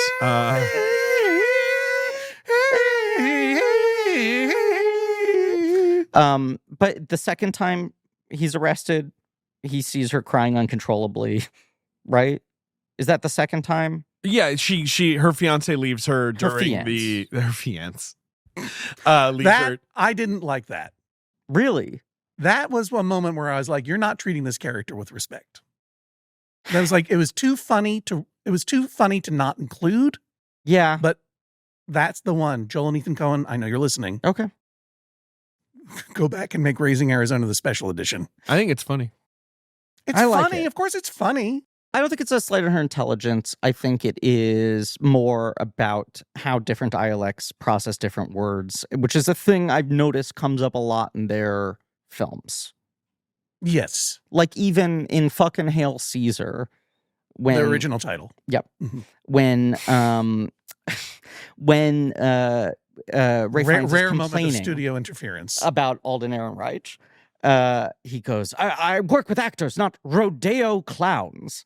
And that's Yeah. a joke about a guy being so pretentious he says rodeo wrong, right? Of course, yeah. And I view And Fiennes... Rodeo Drive. Yes, Right. I view Fiennes Hollywood guy. as the inverse of that joke.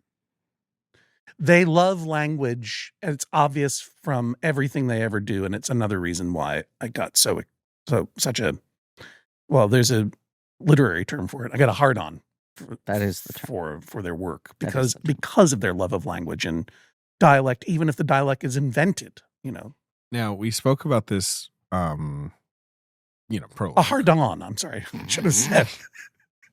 I have a hard on. David's really happy right now. I can tell, David. I This apologize. prologue, I'm just going to turn away from Griffin. I'll just look at you now. We just 'Cause activate each other. he pulls me down. We egg each other on. yeah.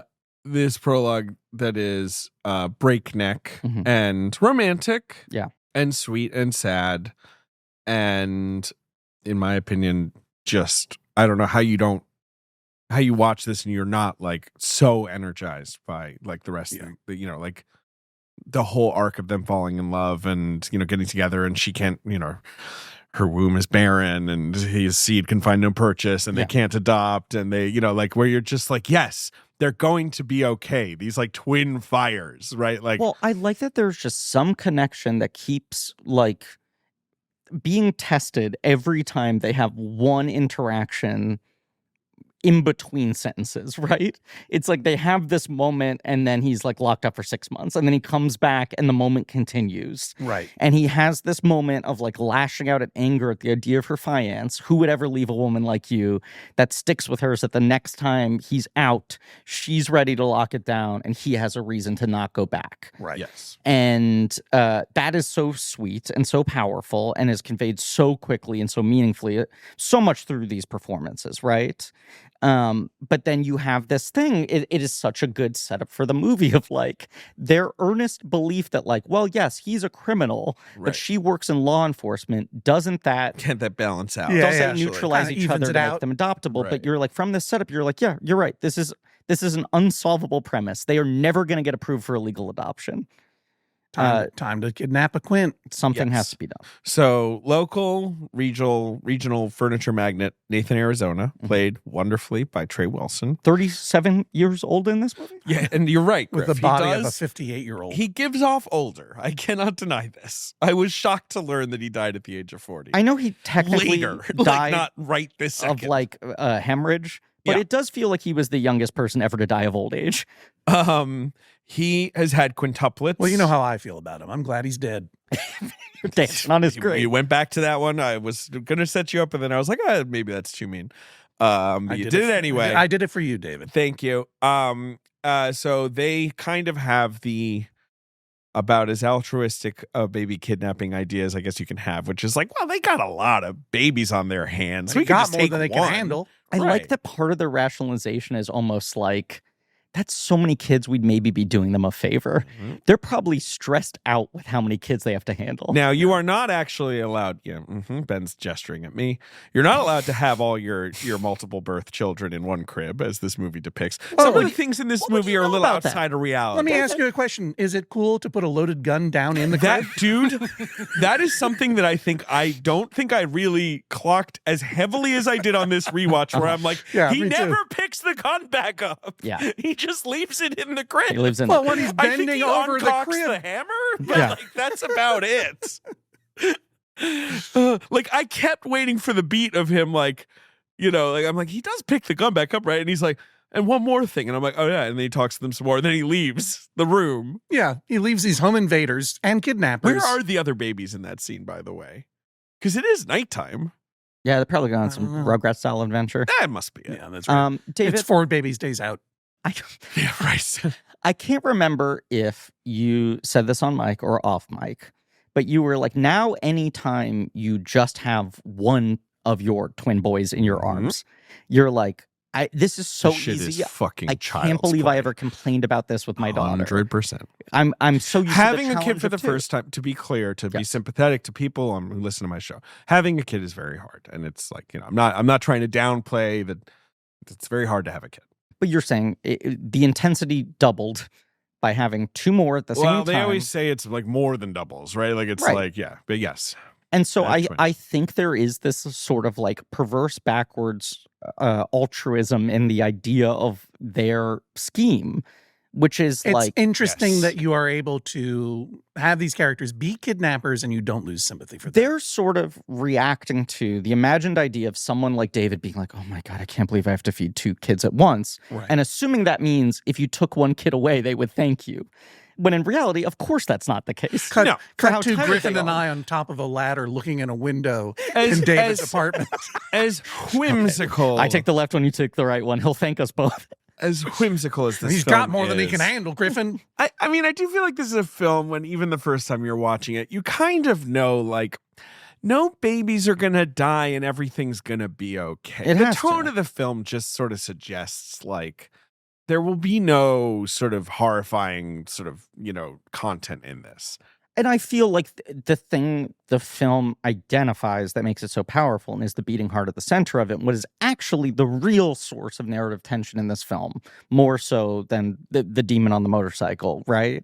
Or, the idea of law enforcement catching up with them, the 2 breakout hooligans who are trying to rope them back into crime, is that they get this kid. They immediately form such a genuine emotional connection to him. Not just the idea of finally we're parents, but they really immediately connect with, oh my God, I'm looking in the eyes of this creature and I'm feeling love, right? And what are you kidding? We got a family here. They are hearing on the news, not just like, I'm angry that someone stole my kid, give him back. Right. But like the actual kind of bereft, kind of, not bereft, the grieving, the public grieving of these parents, where you see on both Ed and HI, like, fuck, we've done something wrong. Right. That the level of love we immediately feel for this baby makes us understand the amount of pain that we're putting these 2 parents through, and how is this solvable? Because if we give this kid up, we're going to be missing him for the rest of our lives. And yet, that is the exact thing we've done to these 2 other people. Still, they had 4 more. More than enough. So pretty quickly, I mean, the line you referenced a while back, John, where Holly, Ed just starts sobbing the second she's holding the baby. I think that's so brilliant, because you're like, both like, yes, she's somewhat cracked. Like, these people are crazy enough to be kidnapping a baby, and like the intensity, like her emotions are so in turmoil. Yeah. But then you're also like, but she's right. Like, all babies are beautiful and she loves this baby. It's fully sincere. It's what it feels like when you have a baby. Like this thing that you felt a little bit ambivalent about, maybe, or you're looking forward to, or but reasonably scared about too, what the change is going to be, and then you see it and you're just like, I love it so much. Who cries better in movies than Holly Hunter? Oh, totally. Good question. Right. Basically. I mean, this is the same year as Broadcast News, right? It's crying duo. It is what is crazy. When she unplugs the phone and just sits there and cries? They start filming Broadcast News before this has come out. Am I correct? We did that episode so many years ago. I don't remember. But I mean, think obviously that is the case. They're obviously both Fox films. Right, and they're similar timelines. Broadcast News was supposed to be Deborah Winger. She gets pregnant, Raising Arizona style, anti-Raising Arizona style. Anti-Raising Arizona. And they need a last-minute sub in, and I think Fox was like, the woman in this fucking Coen Brothers movie is unbelievable. Take a look at her. Right. And we talked about in that episode that I'm forgetting her name, but the real news producer who James L. Brooks worked with to help develop the character said, I'll admit to you something really embarrassing. Sometimes I just break down crying. And he wrote that into the script. Yeah. So building that into broadcast news so much is like pure serendipitous magic that like he had landed on that. That's another one of our marital movies that we could just put on, like everybody. The best. And I could easily go down that road, but look at David. Yeah. Right. I don't. Look at David. You already did a whole episode on that. He's about to start crying Holly Hunter I stuff. know. Yeah, maybe I need to just schedule a 10 a.m. cry or whatever it is she does in broadcast. This podcast is too long. Pretty quickly, High's former cellmates, Gail and Evil Snoots. Yeah. So Gail is, of course, John Goodman, and Evil is the great William Forsythe. Did he ever do another Coen's William Forsythe? No, he was left behind. He was left off the train. Because it's like... And he's so great in this movie, and I remember watching for him all the time. Yeah. In the 90s, William Forsythe is one of those guys who he's just in like 8 movies a year, right? Like in like little roles and like straight-to-video movies and shit. Like, he has a long, busy career, but mostly doing like fun junk. But you're right, because he's standing next to John Goodman, who the Coens both immediately lock in on and are like, this is the love of our life. Right. We have uncovered a natural element that we will use to power up the rest of our careers. I would say one of the great introductions to a character is how you meet these two. Yeah. Well, you have the first. It's amazing. You're saying in the opening I prologue. guess you kind of see them in But person. I do think the introduction to basically every character in this movie is as good as you know what I mean? Yeah, Like true. they're so good at delivering like a visual concept of a character to you where you're like, I think I get it. And also, I will say, like, you're introduced to so many characters in that prologue, like M. Emmett Walsh and all the people in the prison cell and No, whatever, you're talking about their true entrance. who never repeat again. If you're seeing this movie in 87 or these are unknown actors, you have no reason to believe that those guys are going to come back. Right. You might say their birth, because this is a birth scene when they crawl out of that hole. Yeah, out of the shit. Yeah. Yeah. Like they're being born out of a hole, crying, screaming and crying. Covered in poop. It might be Evil has to be, he's a breech birth. He has to be pulled out by his ankle. It might have been a little bit too like out of reality, but I would have loved if he pulled the map out and started trying to figure out which way to Albuquerque. Yeah, I you're didn't right. even think about that connection. Right. I'm so obsessed with the birth canal metaphor that I didn't even think about is like, what's up, Doc? Which way to Albuquerque? Another one of the funniest things ever. That every time it's map out of hole, which way to Albuquerque. He's always trying to get to Albuquerque for no apparent reason. It's just kind of like nearby big city, I guess. That's far enough away. He had a meth empire that he had to. He was trying to break bad. When she's like, you busted out of jail, and he's like, we felt the institution no longer had anything to offer us. I think is so funny. Like, they're very like they're interesting characters in this movie in a way, in that they don't really matter to the plot that extremely. I guess they sort of just represent High's recidivism, right? Like his high opportunity they're like the equivalent of his frat brothers who are like, don't you want to crack open a 6-pack? Right. Yeah. It's like, she just got with this guy. Now they're trying to be responsible, right? And the guys from the past are returning to be silly. Also, both hyperverbal in the same. Yeah. I mean, I guess all the characters are, but I think there was somewhere that I read that they had this idea that these characters read a lot is magazines. That's good. That they picked up like a they've lot been of, in prison, like just like the whole like this is our family unit. There were some like magazine-y catchphrases of the day, but they're that also were coming through there. I think they're finding something interesting in the tension between the sort of like yokelism that is the primary language with which these types of people are expressed in movies, usually as like inessential punchline characters, right? And also the grand tradition of this like incredible mastery of language, Southern literary sort of giants. Yeah. right? Like the most profoundly emotional, thoughtful sort of inner life work, and being like, why are these two things so apart when we're saying they're both from the same region? Right. And we're compartmentalizing them in our culture. Yeah, yeah. But I think the magazine thing is a really good take. Like, people end up in prison. What are they going to fucking do? Read. Lose their mind, get ripped, and read. Yeah, absolutely so. I haven't thought about these two guys that is escaping me. Or no, it's right. So like, right. They're the trashy, like, why don't we go knock over some 7-Elevens again? And then you have Sam McMurray and Frances McDormand, just as sort of repellent in a way as the like bougie, like, oh no, have babies, like enter the middle class, like be like us. Swinger like, couple who make racist jokes. with excuse me, Polish people are not a race; they are a nationality, I guess. My race. Sam McMurray bringing a lot of talking about cartoons, a physical goofy energy. Sam McMurray is the best. Rolls. We cannot ever, right? Like, I mean, like, he's the greatest. Did he ever do another Coen's? He did Addams Family Values. Yeah. So Sonnenfeld worked with him again. Yeah. I don't think that he did. I was looking he that never up. did. Obviously a huge TV guy, like did a zillion TV things. Well, but he's lots of movies. Neil's dad on Freaks and Geeks, he's so fucking good. Oh God, I forgot about that arc. Yeah. I don't know if he's talked about this publicly or other people have talked about this publicly. Yes. But he was part of the cast of the Tracy Ullman Show. Yes, for like 60 episodes, like a whole thing. Most of those main cast members got thrown in to do voices on The Simpsons, and he didn't get a family member. And he has a couple guest appearances in the first season, but I think it has always kind of rankled him that he was like an inch away from The Simpsons. He was left behind by both the Coens and The Simpsons. Yeah. That's rough. Yeah. That is interesting. Because that cast otherwise has Kavner, it has Castellaneta. Azaria they find from the outside because the original guy they hired was an asshole. Who's the original guy? I always forget Harry his name. Shearer. Mark Maron talks about him. He was a stand-up comedian who then primarily became a voice actor, but was so bitter about it.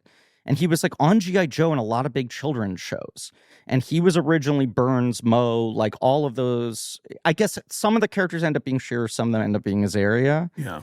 But Azaria talks about this when they hired him. It was in a recasting, and he went, "What was the other guy doing wrong?" And they said, "You know what? His performance was actually great. He was just such an asshole that we couldn't imagine continuing to work with him." And Azaria's like, "That's the greatest fucking lesson in show business I ever learned." I thought it was because the other guy couldn't do an Indian accent. Well, that was also the big part of it. Can I just say something that I discovered though? What's that? Well, so I was thinking about this dude. What's his name? Sam McMurray. Yeah, Sam McMurray. Like they're the like Cage is Woody Woodpecker. Yeah. And a little bit Wile E. Coyote. Obviously set in the American Southwest, so it's got Roadrunner vibes. Right. Nathan Arizona is Yosemite Sam. Yosemite Sam. This guy feels like Goofy to me. Carter Burwell did the score for a Goofy movie. Wow. That score is interesting. That score is so fucking is good. It? It's another score that you can like. You know this score? Yeah. I only know it because I was listening to Carter Burwell joints on Spotify. And all of a sudden it popped up. I'm like, wow. It is also a score where suddenly like your phone was a little goofy. It got a little goofy. It is a score where if you played it for someone without telling them what movie it was, they would never guess it was a Goofy movie. If you extract that score from the movie it's in, this score. It sounds like just a fucking classic Carter Burwell score. I have a great Super Yaki shirt that is music by Carter Burwell, his opening credit in the Goofy movie font, which is just so funny to see. You know what else is a Goofy movie? Raising Arizona. There you go. Bringing it back around. I like on to the second half of Act 1. I like that so much of their justification and why they so desperately want to have a child. I'm gonna fucking paraphrase this and misquote it, but the notion that like we were so happy in love that once we landed on the idea of having a child, depriving them even one potential day of the joy we were experiencing felt cruel, right? That there was a sense of like they have found such comfort in each other that they created a world that they felt like we need to bring someone else into this, which then hurts them so much when they can't. Yeah. Yeah. But it's coming from like a true place of like, we want to create a zone of love that can extend. It's beautiful and it's human and it's not arch and it's not mannered and it's not stylized. At all. Yeah. So what happens in the movie? They kidnap. They have the baby. Nathan Jr. Yeah, The kidnap, and then the cellmates show up and they're the jailbirds out. show up. Yeah. It is something stuck in my mind forever. John Goodman using the hand soap in the bathroom as sort of like pomade to fix his hair. That's It's pomade. Really? Yeah. It's just so white and foamy that I it's always disgusting. think he's putting hand soap in there as well. It is. It's also public pomade, which is gnarly. In a Please fucking go gas on. station bathroom. It's the third most famous men's hair pomade in the Coen brothers universe. Well, Dapper Dan number after one. Dapper Dan and Fop. Top, yeah. Yeah. And I want Fop. God damn it. Dapper I met Dan. the guy who designed the cans for Fop and Dapper Dan, and indeed all of those products. Wow. I profiled him for the New York Times Magazine, not for that reason. Yeah. His name is Ted Hay, and on cocktail bulletin boards in the early 2000s, he was known as Dr. Cocktail. And That's his fun. hobby was he's a production designer for films, but his hobby was recreating pre-prohibition cocktails, Mm-hmm. ideally with pre-prohibition liquor that he would source by going into the attics of old liquor stores in Chicago and finding stuff that was 100 years old. cool. Doesn't go bad. That fucking Hey. rules. Ted John, Hay, Haigh. We've been close friends to nearing a decade now. Humble brag. I dare say. I cannot believe I've never thought to ask you, were you on high-end cocktail message boards in the early 2000s? I was not. Then how did you know this? Because I befriended and was briefly the literary agent to Dale DeGroff, who was the famous bartender at the Rainbow Room. Yep. Who really... Here, I'm going to do a picture of him quick from any like magazine he's probably ever been like featured in. David has perfectly affected the pose of a man shaking a drink. Shaking a drink. Anyway, Dale DeGroff was part of the big cocktail renaissance of the early 2000s. The craft cocktails. Yes. Yeah, and then and in fact, his book that I represented, The Craft of the Cocktail, still in print. Well, look at Still that. available in hardcover. No paperback? Well, probably there's a paperback out there. I'll search. But he put me on to Ted Hay and David Wondrich, Okay. another big cocktail historian. Oh, So you yeah. were just David sort of- Wondrich yeah. has some awesome books about the history of Yeah, cocktails. David Wondrich is a cool dude, and Yeah. he's a former punk rocker. Oh, really? Yes, Oh, shit. big time punk rocker. So cool. But Imbibe and Punch are two of his books that are excellent. Highly Yeah. recommend. I don't know that Ted ever did a book, but you can read my profile of him in the New York Times Magazine. I don't think I saw fancy cocktail chat hitting the Raising Arizona episode. They don't really have a lot. I This just is- had to talk about how I know. excited I was when I learned that he designed the Fop and Dapper Dan cans. I don't know. I that don't he did want them. Fop. God damn it. What's Speaking up, of man? doctors, Mm. Dr. Spock, we got to talk about it. That's Doc so Spock. funny that's the instruction manual. Yeah, And that iconic is a cover, good of joke. course. Yes. yeah. My parents had that book. That book brings me back Yeah. to the Our baby childhood. years. Exactly. Our own personal baby years. Is that still a tome? Nope. And No. like, or has a lot He's of this basically stuff been moved completely on? discredited and thrown in No, the trash. I wouldn't say that's true. It's more It's just just like, outmoded. yeah, a lot of his stuff is still. He's not bad. Like Dr. Spock is good. Like his ideas are largely good. He was, We just wanted Uh, people to live long and prosper. he was politically, he was on the left and he was on the right side of things and stuff. Wait, I'm sorry. Was he on the left or the right side of things? You teed me up there. I know you're Sure, trying to get your yeah. point out. but All I can say about Dr. Spock is I'm glad he's dead. Look, I have 3 points of personal when connection did he die? that I need. 1998. So he saw Raising Arizona. I wonder if he thought it was funny, to have his book in it. I hope he was like, I hope he got a big fat check out of it. Yeah. That's a very, very funny running gag. the I don't think instruction anyone manual. involved with this movie got a big fat check, just to be clear. I What think the checks were pretty What if slender. Benjamin Spock, Dr. Benjamin Spock? $6 million budget, 5 to Ben Spock. Yeah, what if it was Yeah. that? All right, so I have 3 points of personal connection that I must raise before the podcast ends. And the podcast must end 2 hours from now. this Go on. episode, not the whole yeah. thing. Yeah. Well, One, regarding Dr. Spock, my wife was a whole human being in her own right. Mhm. Her aunt was his assistant for years. Cool. Wow. And it is understood within the family that she was also his mistress. Sorry, Spock family, Wow. if I'm dropping some bombs. Oh. Who knows? This could be the Fletcher family mythology. But yeah. Anne Winter was her name. And Winter. Yeah. Another piece of personal connection. Yeah. Yeah. I met Carter Burwell at the TED conference. That's all.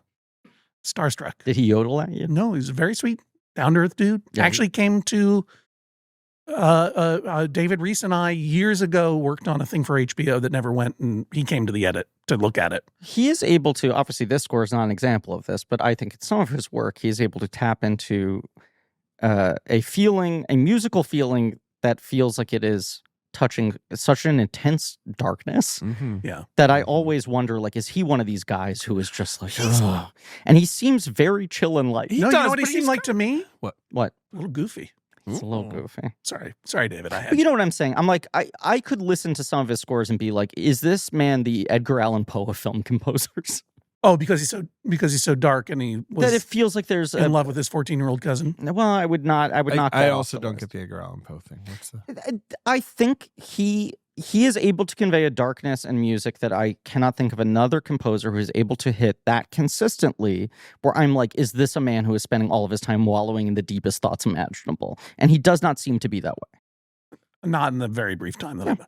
The third point of personal connection, and I will not tell the story till we're ready to end. Okay. Not just because I want to keep moving. Was that I auditioned for Burn After Reading.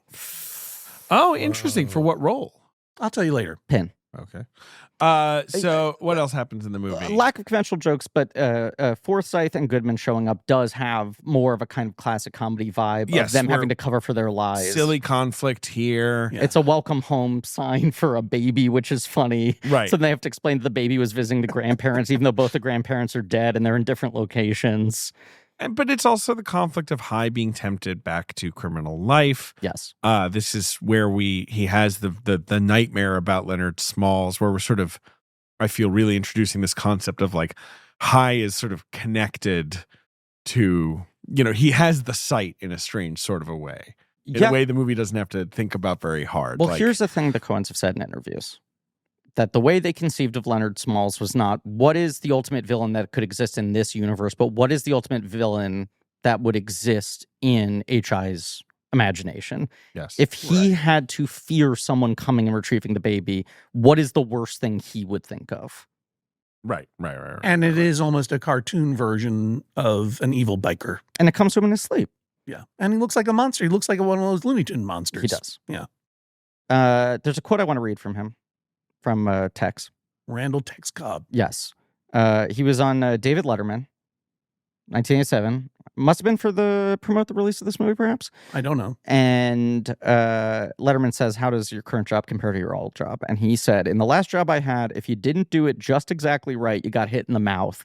In this kind of job, the worst thing that can happen, I mean, if everything in the whole world goes wrong, take two. Nice. It's really good. Yeah, that's really something to think about. It's really funny. I think he is magnificent. Well, in the movie, he's so perfect. It's crazy. Yeah. His voice and manner. His little squinty face. The squinty face, the high-pitched voice. Mm-hmm. The stained teeth. The stained teeth. But it's like, it is absurd that this monster has his voice like this. Like, it's totally like a Looney Tunes gag. That nose that has been so mashed into his face that his breathing is wrong. Yes. The fact that his name is Leonard Smalls. His so nose funny. Is somehow two-dimensional. Lenny to his friends, but he doesn't have any friends. But he doesn't have any friends, right? Yeah. He wears the shit out of a grenade. Although it's ultimately his undoing. Until the grenade wears the shit out of him. That's very true. well. He's got the little booties. Mm-hmm. What else? I like Well, he was trafficked as a child. Mama Didn't Love Me is the tattoo, right? Yeah. He's got the sort of different sized guns. Yes. Which I think is very cool. Right, but that's what's smart and he's about. Got weird fur on his boots. What's smart about the character is that the movie says, like, this is the end result of a child being taken out of its nature. Right. Right? Like, in a very silly, heightened way. And, the connection between the Woody Woodpecker tattoos, to jump ahead, in the final confrontation, it's like a fighting Darth Vader in the tree moment. Right. Yep. And Empires. We got Yoda's the same shit. We're not so different. Talking about Yoda's and shit here. Yeah, right? Yoda's and shit. We're not so different, you and I. It's like, so he peels back, or, they're in this big, very brutal fight. Mm-hmm. And Nicolas Cage peels back a layer of fur-covered leather or whatever. Sees he's got the Woody Woodpecker. Mm-hmm. And that connection has always, and I think to the movie's credit, remained a little bit ambiguous. Like it's not a very on-the-nose indication of sameness. Yeah. It's like it invites you to wonder how they're the same, how they're linked, what it is. Now, it is Woody Woodpecker, but to be clear, that is a off-brand appropriation of Woody Woodpecker for a muffler company from the 60s called Thrush Muffler. It's kind of the equivalent of Calvin pissing on shit. Exactly. Yeah. And it was a staple of like muscle car iconography in the 60s and 70s. Which then often became like biker gang iconography. And unfortunately, Woody Woodpecker, not that particular design, but in general, in prison as a tattoo is a white supremacist tattoo. Oh boy. Those guys got their paws on Woody. Yeah. Is Woody Woodpecker funny? It's a really good question. Because I never loved him. I definitely know who he is, and I know the noise he makes. I don't ever remember. So he's remember. lodged in my brain. Woody Woodpecker would make the run on afternoon cartoons on WLVI Channel 56 in Boston. Mm-hmm. But I saw a lot of it, but I never remember ha-ha-ha-ha-ing at it. I remember having a distinct sort of fondness for, a Woody's coming on, right? Different. I'm watching these hours-long animation blocks, and I'd be excited to see, like, it's a Chilly Willy, you know? Yeah. Like, Woody was not one I was dreading when a Woody Woodpecker cartoon came up in the rotation. And yet, I watch Looney Tunes today. I laugh, I chuckle, I guffaw. Yeah. I cannot imagine Woody Woodpecker doing anything that would make me laugh. He's an imitation. I mean, a purposeful and considered imitation. And even if he was Mel Blanc or Blanc, or I don't know how he says his name, right? Yeah. I don't know. He's dead now, and I'm glad of it. John? But, wait a second. Everyone's getting bodied here. All these 20th century icons. Just acknowledging that we all are mortal. We don't live forever, and I'm glad. You're glad that people are dead rather than being stuck on this myrtle coil long past their duty. Do you think Mel Blanc had to die so that Mel B from the Spice Girls could emerge? Yeah, there can only be one. Right. I forgot they were both Highlanders. Yeah, good point. But Woody Woodpecker was also ran an imitation. Yes. Sorry, the estate of Walter Lance. If Yoda told you to go into a cave of evil, would you do it? Yeah, I'd do anything Yoda told me to do. Because that might be when I'm piecing out. I guess he doesn't have the X-Wing out yet. Yeah. Now, X-Files, Tex Cobb's in one of those. Here's the difference. I would... My brain, no worky, as the millennials say. You've been sick for 17 years, it seems like. You've had the endless cold. When I watch Empire Strikes Back, my thought is always, I don't know if I leave Dagobah. Right, actually, sort of a chill vibe here. I think Yoda's kind of got it figured out, and I know Luke's like, I got to go save my friends, and part of me is just sort of like, I don't know if anything you can do at this point is going to make a difference. Yoda makes a good point. Well, look, I know that we like talking about Yodas and shit. Yeah, we do. We should not, because poor David. No, I like talking about Yoda. You kidding me? You want to throw the rest of this movie away and just talk about Yodas and shit? No. Come on. Sure. What's up with Yoda?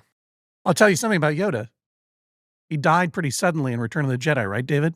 Yeah, that was the point I made. You're taking my point. Yeah, but that was before we were on mic. You want me to make it? Okay, we're making a mic. He's old the entire fucking saga. Why is he choosing that moment to tap And then, out? like, in Jedi, Luke's like, hey, Yoda, what's up? It's been, like, a year max since I last saw you. And Yoda's like, truly seconds from death. He's just like, Luke, I'm walking in that bed, and let me tell you, I ain't getting out of it, okay? Yeah. Luke's like, I have a bunch of questions for you. He's like, I think Leia's your sister or something. Check in with the Obi-Wan ghost. I am out of here. He's got a Marion Cotillard, Dark Knight Rises death. Like, it is actually hysterical that in Jedi, Yoda can't even give Luke a lot of the exposition.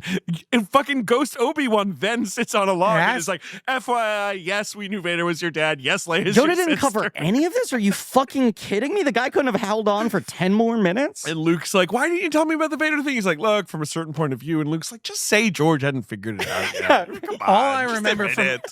Even though I was Guinness is like, I can't believe I'm even in this one. I died 2 movies ago. Yes. Even though I was only 12 years old, maybe when that movie came out, and I think John Wolfe convinced our teachers to let the whole class skip school. Oh, that's like to go see it as a field trip. Right. And Yeah. Brooks Ames was not allowed to come with us. Like his parents. Because his parents said no. We're Sith. Even though I was young, in that moment when Yoda died, I thought to myself 2 things. One, that's how it is when a person gets old. If you're caretaking for an elder parent, they'll take a sudden turn for the worse. Sure. And the other thing I thought at the time was, I'm glad he's dead. I think the Smalls thing is, right, like there is this fear of what feels like this incomprehensible, otherworldly, if not evil, at least scariness, right? Yeah. Like a man who exists just to be a monster. And yet his motivating force is, I was taken away by my parents and look at me now, and I have to stop it from happening, right? Which, more than him being able to solve the problem himself, I think it kind of scares H.I. and Ed enough, combined with seeing the actual sorrow of the Arizonas at the child being missing, of like, if we love this kid, we actually can't do this to him. Right. This is like creating a problem that's going to hang over him for the rest of his life, whether he knows it or not. But the fact, sorry. And then the second part of it is, I think seeing the tattoo is less signaling that they're part of the same white supremacist group, and more just like, oh, right, this guy was a person at some point. Right? Yes. It's not that we're the same There's person. emotion that's been kind of calcified or like, scarred over with this guy. Well, yes. Yeah, like it is his raw flesh. The last thing that Hai says to him is sorry. Like Hai has to destroy him because he's a villain, an obstacle. But Hai doesn't feel great about blowing him up. Right, but like but there's also ambiguity about what the apology is for. Like, it is that. Sure. But what else is he sorry for? And I love this ambiguity. Mm-hmm. Like, this is what I was thinking about before with regard to trying to figure out what is the emotional core of the Coens that they're bringing to this. It doesn't matter. Sure. Then I studied literary theory at Yale University, a 4-year accredited college in Southern Connecticut. And the first thing we were taught is the author is dead. The authorial intention does not matter. Yes. What is left behind the text often reflects things that the author doesn't even think about on a conscious level. Right. So even if they do have an intention and state it, that does not mean that they themselves, if they are alive, they're reliable narrators necessarily about their own work. And so, and sometimes they're not allowed, they can't speak for their intention because they are dead. And you know what? I'm glad. But that said, 10 comedy points. The effort to try to humanize or find an emotional core for what the Coens are going through is, I think, ultimately a dead end for this reason. Yeah.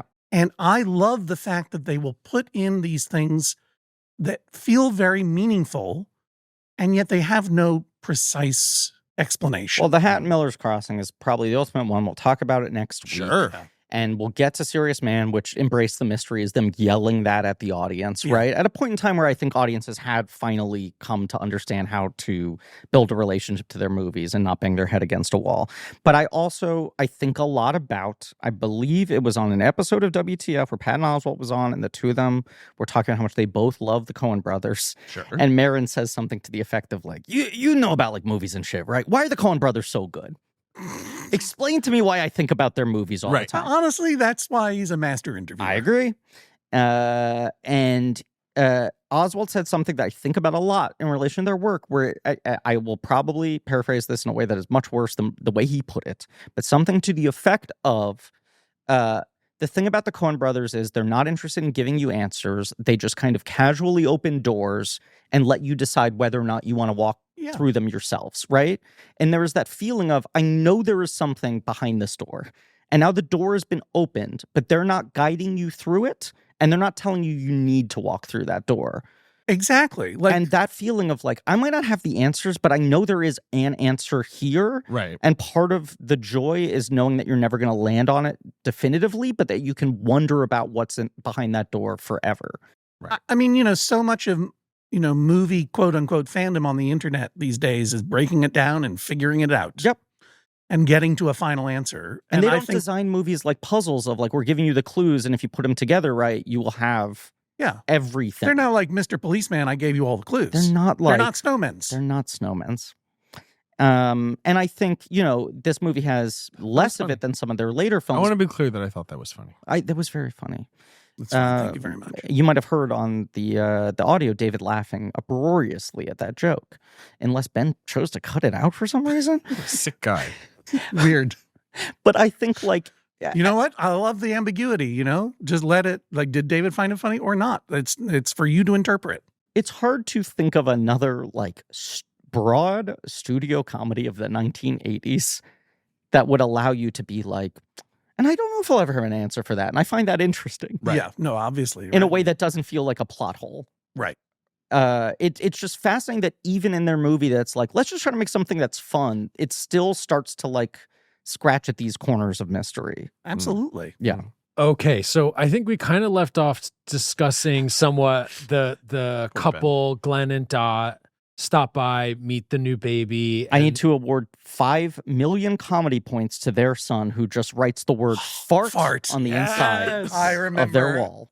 That hits so hard. It is incredible. And then the callback to fart later Mhm. is equally genius. And I like how they're signaling just like the chaos of this family and how they're not really disciplining the children at all. Like they're not. They're Yes. gently signaling that the family is chaos. Yeah, 'cause they're not doing well. The kids as are all parents. bandaged and hitting everybody with sticks. But this basically leads directly... Like when they cut to that shot and they're just like hitting the fucking car. The girl's got the eye patch. Yeah. This leads like directly into the Huggies heist.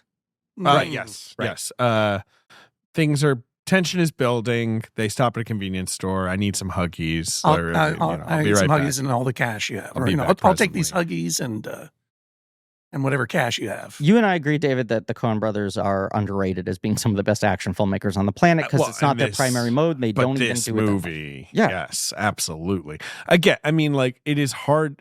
I don't really know how they did this camera stuff. I've watched special features where they sort of explain it. And some of it's evolution of Raimi cam shit. Right, the way it and- rockets around. Yeah. Yes, it's so cool. Yes. But yes, High knocks over a convenience store. He can't help it. He loves to knock over a convenience store. I think a lot of it's under cranking combined with like Yes. incredibly meticulously rehearsed and practiced runs on complicated dolly tracks and rigs and such. It was Yeah. the adolescence of its day. I couldn't think of a better way to put it. I will never watch that shit. I will never watch it billion either. years. You haven't seen it? Nope. Oh, you have to see it. Do Definitely I? don't. Oh, it's magnificent. I've been too busy rewatching Disney's Bonkers from the beginning, so that's going to take up the next 4 months of my life. It is a. Are you not? Are you okay? If you are not seeing it because of one of two reasons: one, that it is emotionally devastating. Mhm. That's true. Yeah. And two, that the gimmick of shooting each episode as a single one shot Yeah. is distracting and mannered. I don't believe that. I believe it is well executed, yet I'm just like, I simply don't want to watch that. Mostly because of point one. I would say that both of those things are true, and yet you forget about them Sure. in a way that is astonishing. Both the technique that it was filmed and the fact that it is, I mean, you feel the emotional gut punch, but you are on a journey. It's great. Just to resolve this question, David, my girlfriend asked me, are there cartoon characters that you grew up having like early formative crushes on? And I was like, yeah, I feel like the obvious ones, you know, the generationally Spinelli and Recess and whatever. And I said, what about you? And she went, Bonkers. And I went, well, that's very damning for me. It feels like there's a real straight line to you being activated by Bonkers as a child and dating me now. Sadly true. And then I was like, I think we need to watch Bonkers so I can solve this. 61 episodes and 4 special compilations. I think we're apparently. 10 in. I feel profoundly older than you. This is a generational thing. I don't even know what Bonkers was like a is. rip-off Roger Rabbit cartoon that clearly they deny it had been developed as the Roger Rabbit animated series and then realized we're going to have Zemeckis and Spielberg baked into these contracts and too much approval. So it becomes about a different silly cartoon animal who is partners with a gruff, fat, real-world style policeman who solve cases in Toontown. Oh, all right. Yeah. What's next in Raising Arizona? What else do we need to talk about? Huggies Sure. Huggies. heist, which is just like a bravura fucking 10, 12-minute action Oh, and sequence. the payoff when It he feels- gives yeah. her, he's giving her those directions Yes. while they're having the monologue. You have Yeah. a man for a husband. You're not a real man. All that that subtext about what it means to be grown up. And then you realize that he's giving directions to the Huggies. To pick him up just casually In motion? while speeding. Oh, The dogs are so good. I do not have any children. You gentlemen both do. Sure. I do feel like, and tell me if my read on this is wrong, this is sort of metaphorically them being like, you become a parent and then suddenly everything in your life feels like this all the time. Yeah, that the makes pressure sense. of, fuck, Yeah. how do we get Right. diapers? Right. yeah. Everything is really hard and high intensity. Yeah. You feel like you're being chased by a pack of dogs all the time. Yeah. And there's also that big dog, and then there's that little dog. Mhm. which I kind of felt was like a reference to that Looney Tune where the bulldog and the one that jumps on top of him, hey, Rex, or whatever. You know those guys I'm talking about? Absolutely. Then there's also Two Stupid Dogs, which was kind of a ripoff of that, Bunker Style, which was another 90s. So we're getting out of this. All right. So what's next?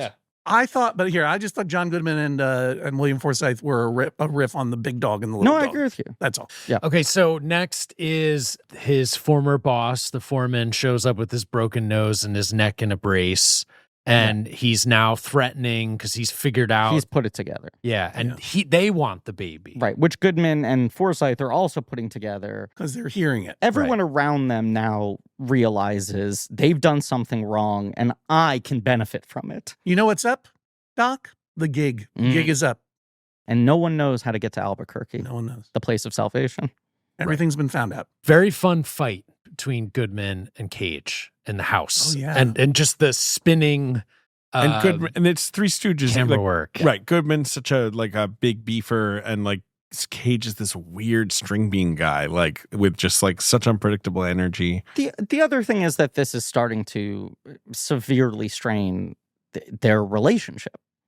The guilt of this is, which is also parenting. Like I get what you're saying. Like it's about the strain of parenting, like and what it does to people, like of course to a new relationship or whatever. But that also makes a lot of sense. Within this movie, there's the sort of ends justify the means situation of this will make us so happy that maybe we have to do something wrong in order to give us the future that we want. Right. And by doing it the wrong way, it like eats at their relationship. Yeah. It starts to turn them against each other. Yeah. The guilt, I think, is really kind of getting to them. Right. And Absolutely. this fear of, are we going to fuck up this kid? Right. Yeah. So they make up with the baby. Yeah, Goodman and Forsythe steal the baby. Instantly fall in love. They love him so much. Baby is very charming. They become immediate surrogate parents. Yeah. That's when he's got to go buy the Huggies from the old timer. It's kind of a magical baby. How do you put them on? Like, and he said, well, they have these tapettes, and it's fairly explanatory. So good. It's also the balloon. These balloons blow up in funny shapes.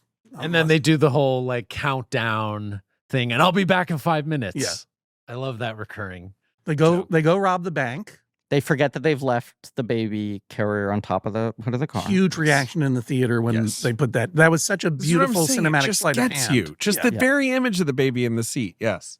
And there's, by making the baby a little precocious, the sort of like hiding the face kind of thing. Yeah. It does, I think it buffers the actual like discomfort sense of danger. You know, you're like, I'm accepting that you're using the baby in a manipulative way that are fun movie stakes, while also being like, this baby could fucking baby's day out if it wanted to. It's never really going to get hurt.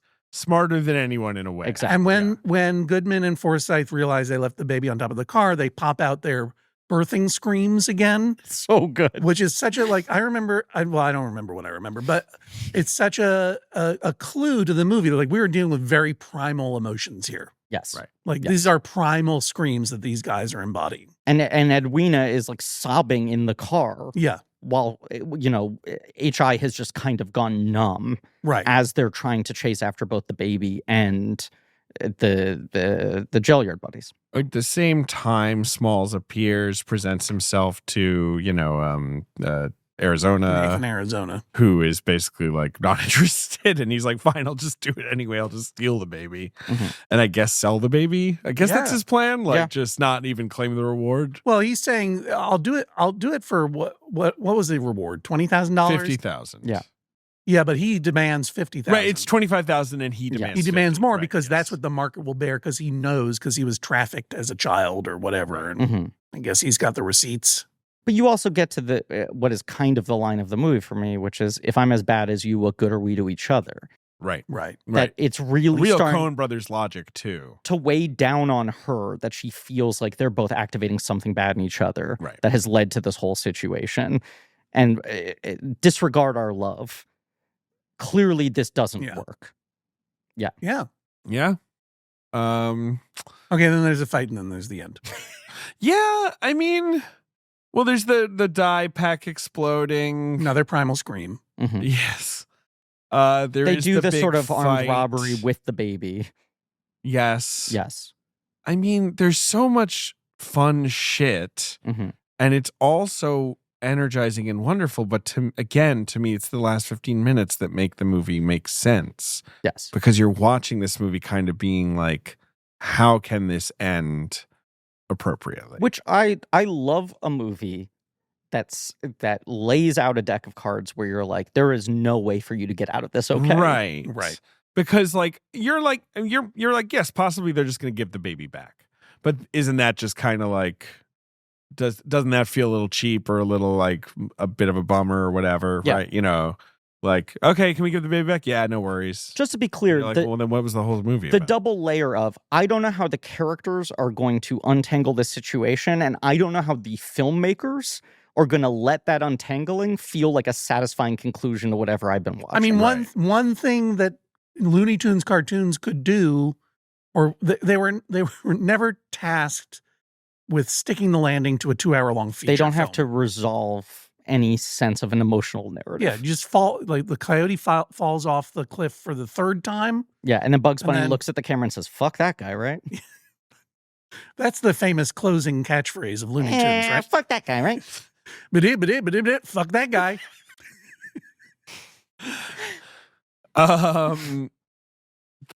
The maturity, like defeating Leonard for High. Speaking about the difficulty of sticking the landing to a 3-hour-long feature, it's hard to bring it home. It is. Yes. Yeah.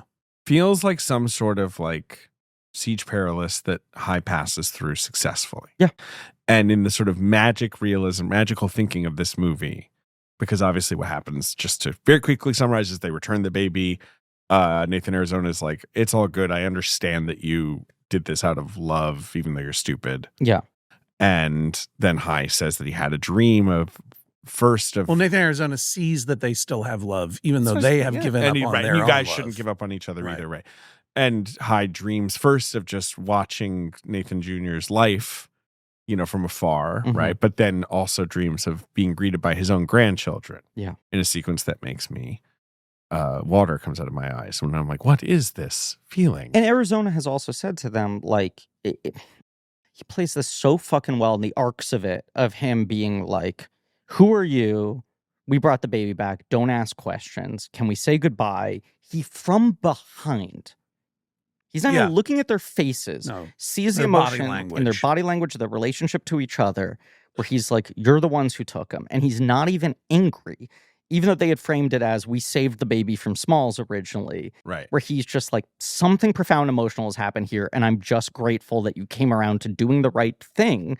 And then he is so quickly kind of bereft at the idea that they're about to torpedo the relationship. Right. Where he's like, whatever's happened here is a sign of something honest. Right. Yeah. And they're sort of like, her infertility has driven us crazy. We don't understand how we have a future for this relationship. One of the things about this movie that a lot of stylized, mannered movies by different directors that came afterward that were primarily preoccupied with men's ambiguity about growing up. This movie is really about a woman genuinely wanting to be a mother. Yeah. In a very sincere way. And it's a stark difference from some of the meta sort of crimey, like wackadoo movies that would come out in the 90s in its wake to a degree. But Nathan says to them, like, you got to just keep trying, which is what my wife and I did. Right. Despite this actor only being 37 years old, he reads like a fucking 70-year-old man, right? And so him saying, like, we kept trying and you hope that medical science catches up to you, and it caught up to us with a vengeance, which gives HI the ability to dream of, like, one way or another, we're going to have a family. Yeah. There is a way to make this happen. Yeah. Yes. Yeah. And I do feel like the magical thinking of this movie is like, something has happened in defeating Leonard and saving this baby and making maybe things can be different for them. We don't know how. It's vanquishing the dragon and returning back to your village. Yeah. Yes.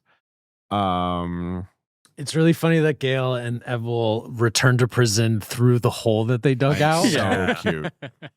They gotta go back through. But that's in his mind. But I believe that it happened for sure. Yeah. Same. They weren't ready to be born. Glenn gets arrested for being an asshole to Polish people. An excellent bit of comeuppance for Sergeant Kowalski. Yes, Sergeant Kowalski. And I like this idea gets at that, like, in some way, this experience that could not be literally processed by a baby will have some lasting effect on Nathan Jr. that sets him apart from his brothers and sisters. Yeah. I mean, I think it's a valuable lesson for the baby, and I wasn't a parent when I saw it. I've seen it many times since being a parent, and I realized, that is why we drove around with our kids on top of the car so many times, because we wanted to give them that experience. And they don't remember it, but I think they benefit from it. Absolutely. Yeah. Such a good parent. Thank you. And the final line of David, you too, by the way. Yeah. The picturing. Let that horse in here. Being old, having the grandchildren, Thanksgiving table. Horse. It feels like home, if not Arizona, someplace far away, right? Where children and parents are loved or whatever, and everything is warm. I don't know. Maybe Utah. So great. It's just such a good final joke. Absolutely. I mean, how do you not walk out of the movie just walking on air? Yes. Yeah. I did. Like basically 90 minutes soaking wet. Yeah. I walked out on air, and I was completely as a creative. I mean, I think I was turning 16 that year. Wow. But I mean, it's like I don't think I've ever stopped thinking about that movie since I saw it, and it was incredible. You are such a dear friend of the show, and we often go like, "Fuck, we should ask Hodgman. It's been a little too long, right?" Nice. About once a year. It's like, what's up with Hodgie? But there are things like Dune, where like the second Lynch won March Madness, we were like, well, it's a no-brainer. It's a non-question. You're the first person I ask, right? There are things like Evil Dead 2 are struggling to find someone, and we were like, wait a second, Hodgman. And you were like, absolutely. I don't know why that was a struggle, but okay. But there have been things like A Master Builder, which many people cite as one of our best episodes, that was like, we cannot imagine anyone who would want to come on this episode. That was our Raising Arizona. That is one of the greats. We went weird hard, and that always, we did not care about any. There were no rules in that room. Top of every Reddit thread that's like, do us the solid, show up, and we trust that with you in the room, we will figure out how to make this an episode that people will want to listen to without I'm sorry, hearing I let this, you down right? this time. Our friends from the Flophouse, Stuart Wellington in particular, Dan McCoy, Elliot Kalin, co-host of iPodius with John Hodgman. Go on. They had been trying to do some sort of New York movie podcaster and such meetup, which we'd done in past years and kind of fallen away by at the Commonwealth pandemic. Stu's Bar on 12th Street and Fifth Avenue. New wife, but the new bar with his wife. What am I saying? Not new wife. With new bar, old wife. Long-standing wife. But the We Hate Movies guys, she's a whole human being. Matt Singer, what are we doing here? I know. Yes? We had been struggling to about me for a second, the Raising Arizona scheduling problem, even though this is such a big movie where we're like, it's weird, no one's asking for this one. Sure. And yet, it's such a big film that it feels like we can't just wantonly throw someone on it without it being worthy, Yeah. And you're at the bar and you're heading out, and I was like, by the way, we have to get you on. We haven't done since Dune. Coen's? And you go like, I mean, Raising Arizona. And I was like, yeah, great. I text David. I'm like, we've solved it. Raising Arizona, right? Yeah. And then I tell you, like, scheduling this and that. We figure out the puzzle. You get back. You land. 2 days later, you send a long text and you're like, gentlemen, I just want you to know I'm not trying to throw around my weight. I don't want to be greedy. I think of myself as a utility player in the tapestry of your show. I just figured people would be clamoring for all the Coen movies, and that 2 or 3 of your regs would probably going for Raising Arizona. I just thought it was such a gentleman's move that even after we said, yes, please, you went, I don't want to take it away from someone else. Know that I would gladly go on any episode, whichever one you're having the hardest time booking. And I said, you are lucky that this is the one we are having the hardest time booking. And also that it is one that you clearly have such a formative relationship. I guess it was meant to be. We love you. We thank you. Let me say something. I love you all. Always been of such great value to us as a friend. Very much. And as a person, a friend of the show. I'm very glad you're all alive. The ultimate compliment. Thanks, John. Decade of dreams. I hope it stays that way for a while. Look, this film came out in February of 1987, but we're not doing that weekend. And let me tell you why. March. Well, I think it opened small and then open wide. Yeah, it opened on one theater at March 13th, 1987. We're not doing that weekend because that is the weekend of Evil Dead 2, an episode that John literally was on. Wow. Oh, wow. So I'm going to do its wide. A big year for Hodgman. It's big wide weekend in the where world. it's adding hundreds of theaters. Okay. April 10th, 1987. Insane Where to it think hits- about these two movies being in theaters at the same time. Yeah. Where It was definitely April when I saw it. I did not see it in March. it hits $2 million. Now, the film ultimately ends up grossing $22 million, which is a lot of money. Yeah. And according to numbers, 767 whole dollars internationally. My guess is they just don't have a lot of data. But number one at the box office, it's number 7. Okay. So number one at the box office, Griffin, is April 87. a comedy, sort of a youthful comedy, I guess. But it's not a teen comedy. Well, that's why I'm struggling to call this a teen. It's this actor who's kind of transitioning from teen to youngish, adulty guy. Is it a frat packer? Is it a Hughes person? No. No. Who's the other one in that era who made, who was like a Made young star? star? Yeah. It's not Cruise. No. Comedy. Yeah, comedy. It's not an Outsider's boy. I'm trying to think of who's the other one who's making the transition in the 80s. He's mostly comedy, but he's trying to broaden. This is a comedy. This movie is a comedy. This movie's a comedy. He became a gigantic star 2 years ago with a huge hit movie. He's a big TV in star. 85, you're saying. Oh, this is Michael J. Fox? That's right. But what's the film? Is this Secret of My Success? The Secret of My Success. I've never seen. Success. Neither Me have neither. I. Herbert Ross, of course, Yeah. a sort of legendary director, but near the end of his career. It's kind of a largely forgotten movie that you look at its box office grosses, and you were just like, man, Michael J. Fox was It was just a giant hit. so beloved at the time that people were going to see anything he did. And it had that Night Ranger song. Sister Christian? No, The Secret of My Success. Meow, meow, meow, meow, meow, meow, meow, meow, meow. So that's opening it's new this week, $7.7 million. Never saw Number it. 4 at the box office is a comedy sequel. Okay. In 1987. Comedy sequel. Comedy sequel. Is it a 2? Nope. Is it a 3? Nope. Is it a Police Academy? It is. Is it a 4? That's right. Is it Mission Moscow? Nope. I always get them wrong. Fuck. Is it Citizens on Patrol? Citizens are on patrol today for There the we go. Police Academy 4. I just realized Citizens on Patrol spells out COP. There you go. Fuck. That is good.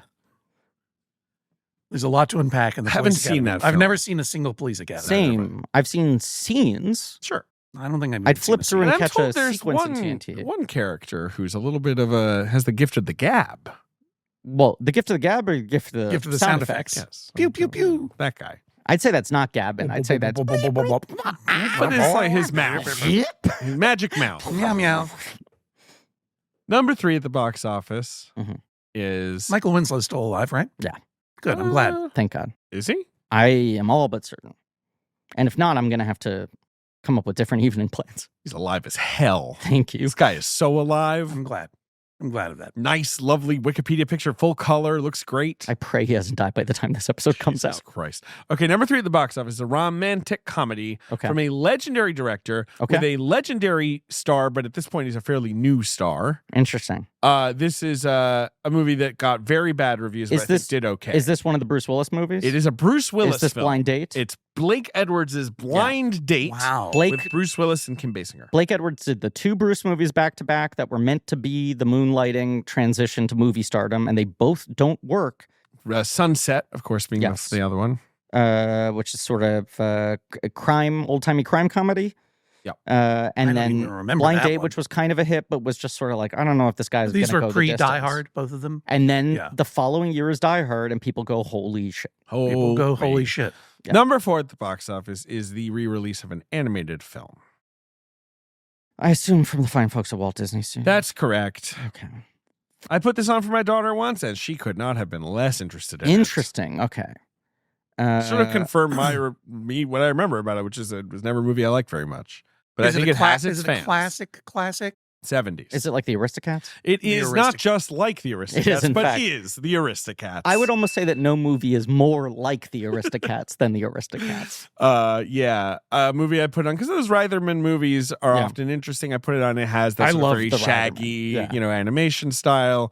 But I would admit, I too was always like, yeah, I never really loved this Reitherman one. era is my favorite Disney Animation Studios era, and yet that is the one that I feel like I never revisit and have no inclination to.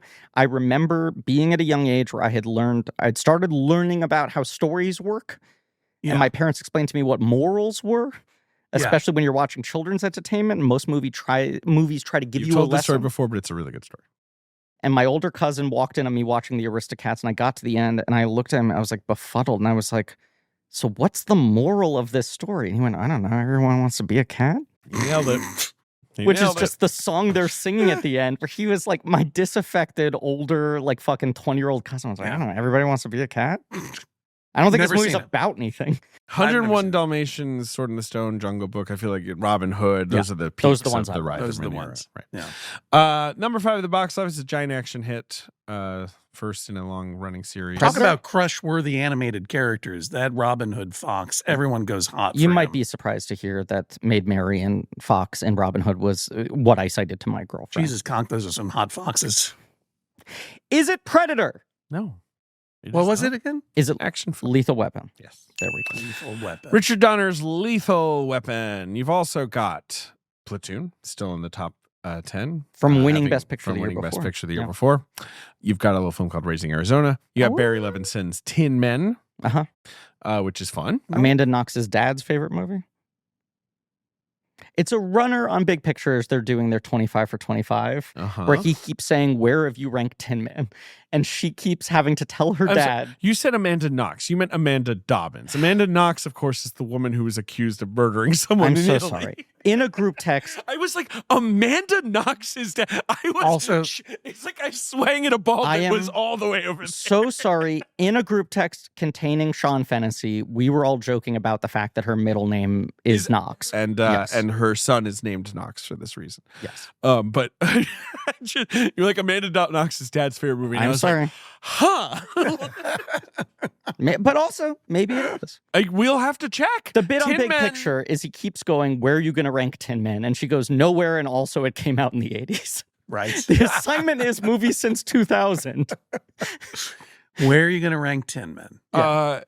Fun movie. Fun little movie. Never seen it. Yeah. This is a really mixed bag.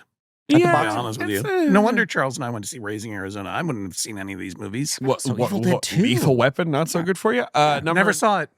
Okay. Number 9 at the box. It's pretty good. Number 9 at the box office is Nightmare on Elm Street 3, Dream Warriors. Great movie. Do we both agree the best one? That's a very complicated question for me. I believe the first is the best one. The song from that one was a meow, meow, meow, meow. Great song. Yeah. I think it's the best of the sequels.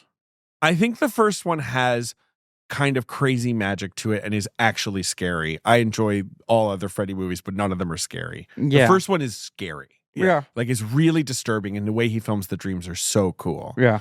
The third one, though, is the best of the, hey, if these movies take place in the dream world, they should be wild and fantastic. But and you're right. It's starting weird. to become almost a little more of an action movie. Dream Warriors is where it, because the second movie is obviously so strange and This such time a it's weird personal, object. And right. 3 is like, let's make get a a revenge. fantasy movie. Yeah, it like, just fucking rolls. It It's does so roll. cool. Does roll. It's so much fun. Number 10 is the Hugh Wilson comedy Burglar, starring Whoopi Goldberg and Bobcat Goldthwait, a film I have never seen. This is a big weekend for Bob. I know. I was just going to say 2 in the top 10. I mean, he's on that is patrol Bobcat. and he's burgling. This is kind Working of both Bobcat's sides of the law. peak, right? Or, I mean, like... Hot to Trot, I would say, was really the... But that's also... Hot to Trot. We're going downhill. Hot to Trot is a year later. Yeah. I'm only saying that. I love Bobcat Goldthwait. Obviously a wonderful guy. A wonderful director. Yeah. But he definitely is a guy where you're like, when he was a movie star, things didn't always work out so good for Hot to Trot or Shakespeare. People didn't know Trial or what to whatever. make of He's Bobcat talked about Goldthwait. that too, where he's like, you really think a whole movie of this is going to work? And they were just like, money! I just saw a trailer for Hot to Trot of the Nighthawk. That's why it was on my mind. I'm not They're thinking about it all the screening time. that? I don't know why they were showing that trailer. I should go see Hot to Trot. David? That's the 10. Wow. Yeah, I gave you the 10. It's a pretty good 10, although John apparently is completely dissatisfied. I bodied the 10. I guess Citizens on Patrol and an Aristocats re-release is not the most thrilling. Best of times, worst of times. Right. And I've never seen Blind Date.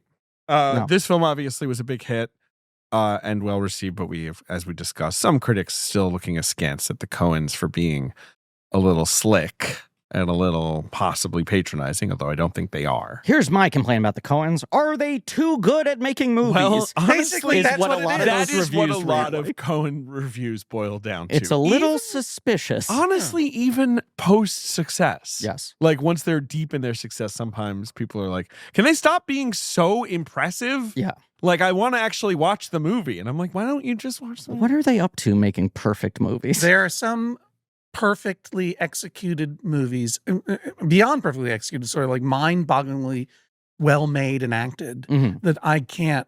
They're a barren place where my seed will find no purchase, because I feel like they don't need a viewer, essentially. Such as? Well, this is my very controversial hot take that I was reserving for off mic later. Okay. But because of my love for you guys in the podcast and many, many people loving these films that I had never seen, I've been watching the later Missions Impossible. Oh. And they're absolutely glorious, but they're just bouncing off my eyeballs. Okay. Because I just feel like there's no need That sounds like something Ethan Hunt should do. for anyone in this. Sounds It awful does. big eyeball. That'd be a good Yeah, stunt. exactly. Hodgman, can you tell us the Whereas Burn after reading, and then finish your point. Well, I was just going to say, like, all of the Coen, even though they are virtuosic, Yeah. and even though they are sometimes very cold, I feel like there's room for me in this movie. I Like, watch all of totally their agree. movies so much, and I find them very comforting, even the ones that are dark or intense. Yeah. And I do think is because there is a core humanism to them that I find comforting. Yeah. Amidst the chaos. When my life was kidnapped by television and then by commercials for Apple How computers. rude. And all of a sudden, all of my dumb, pretentious dreams Mm-hmm. of watching movies suddenly became like I could be in them. Mm-hmm. And I said, when I got representation, they're like, what do you want to do? Like, who do you want to? They were like, you can do anything now. You are in an ad. It's a different era. you were all over America. But they were like, we can try to make some things happen for you. What are your? And I was like, I'd like to be in Battlestar Galactica. Mhm. And if I were to make any movie, it would be with the Coen brothers. Yeah. Anything. Yeah. I'll do anything. And I was invited to audition for Burn After Reading. Makes perfect sense. Several roles in that I could see you fitting. There's a very small role at the beginning of the film where Jeffrey DeMunn is the doctor? no. It's, Interesting. honestly, I don't know that I've ever seen that movie because Wow. I was sad that I couldn't be in it. Wow. And that's why I was able to be tricked later. Okay. So I auditioned for them. They Mhm. were like, it was really a big deal. They were sitting right across from me. Wow. And I was playing some kind of Mormon FBI agent or something at the very beginning of the movie. Interesting. We will And- revisit soon. And I Yeah. did not get the role. sure. I don't know who got the role because I never saw it. Mm-hmm. I was a Wow. little It scarred. hurts too much. Mm-hmm. And I was telling this story on the set of the Apple ads. Uh-huh. After it was clear I was not going to get the role, but I was excited about it. And I was telling Justin about it. Long. And Justin Long, and the guy Jeff, who operated the boom mic, Mm-hmm. he was always getting on me. Jeff, like one thing I learned, and this is a big whistling movie, Raising Arizona. Mhm. I would whistle on set just to keep myself company. Mhm. And Jeff would always say, and I understand this because he's the boom operator, he's listening to everything. He said, what's funny about whistling? The only person who enjoys whistling is the person who's whistling. Good line. I'm like, oh, Jeff. So he heard everything I said about this. And the next time I came in to work, he said, yeah, I asked around and I found out who got that part. Maybe the movie was filming at that point, right? It hadn't Yeah. even been released. Uh-huh.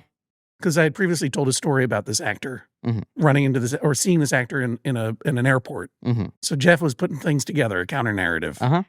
And he said, yeah, I found out who got that part. Lonnie Anderson. And then for a moment, I was like, oh, well, great. I mean, if they wanted Lonnie Anderson, that's no comment on my acting. Yeah. Like, I understand they wanted to go in a different direction. So thanks a lot, Jeff. He's like, no, I'm just fucking with you. It wasn't Lonnie Anderson. It was actually someone called Hamilton Clancy. Hamilton Clancy got the role. So Uh, I was one of those who was left off the Coen train and I never even got on it. I auditioned for True Grit, but I didn't get to read for them. Question about Hamilton Clancy. Is he still with us? Oh, fuck. He better be. Hold on. Jesus, Hold cock, on. that's a hot setup. It looks like he is. Okay. As far as I can glad. tell. He doesn't have like a Wikipedia page. I'm glad he's alive. Great. John, thank you for being here. Thank you. you for being the ultimate utility man and serving our needs. What a I know. stupid story to end on. I apologize. Is there anything additional you want to plug? You talked about your new podcast with Janet Varney. E Pluribus Motto available at Maximum Fun, along with Judge John Hodgman, always available on Wednesdays on Maximum Fun.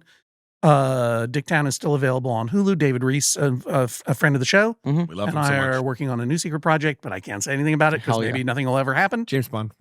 Could be. They're going to do it. Could Denis be. Villeneuve directing a script by John Hodgman and David Reese. Right. Yeah, I'm.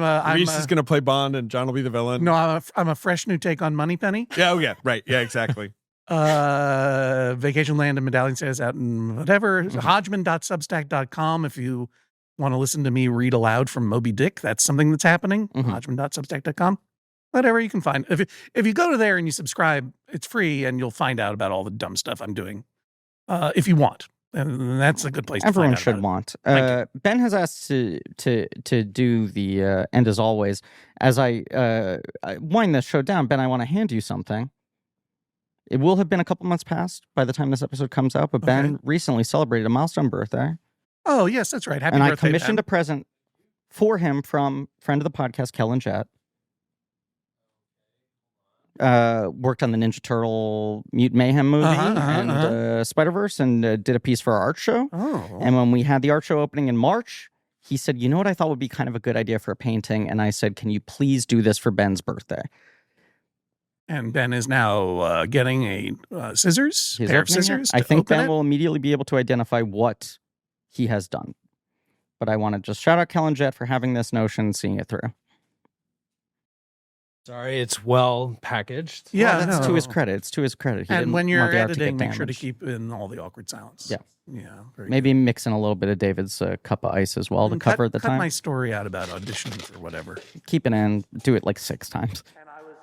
Maybe layer it in while he's opening the package again, kind of as an echo. Before and after reading.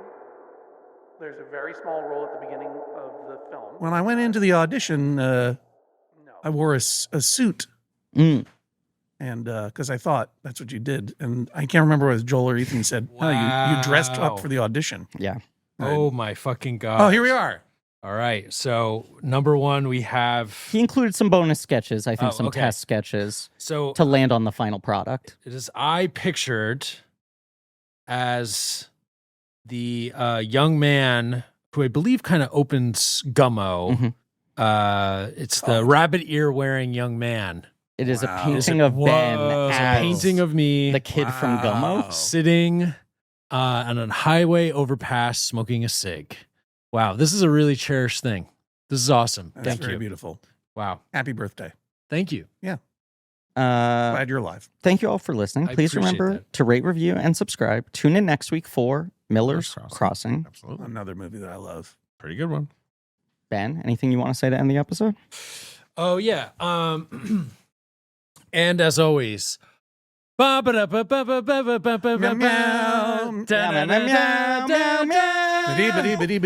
that guy.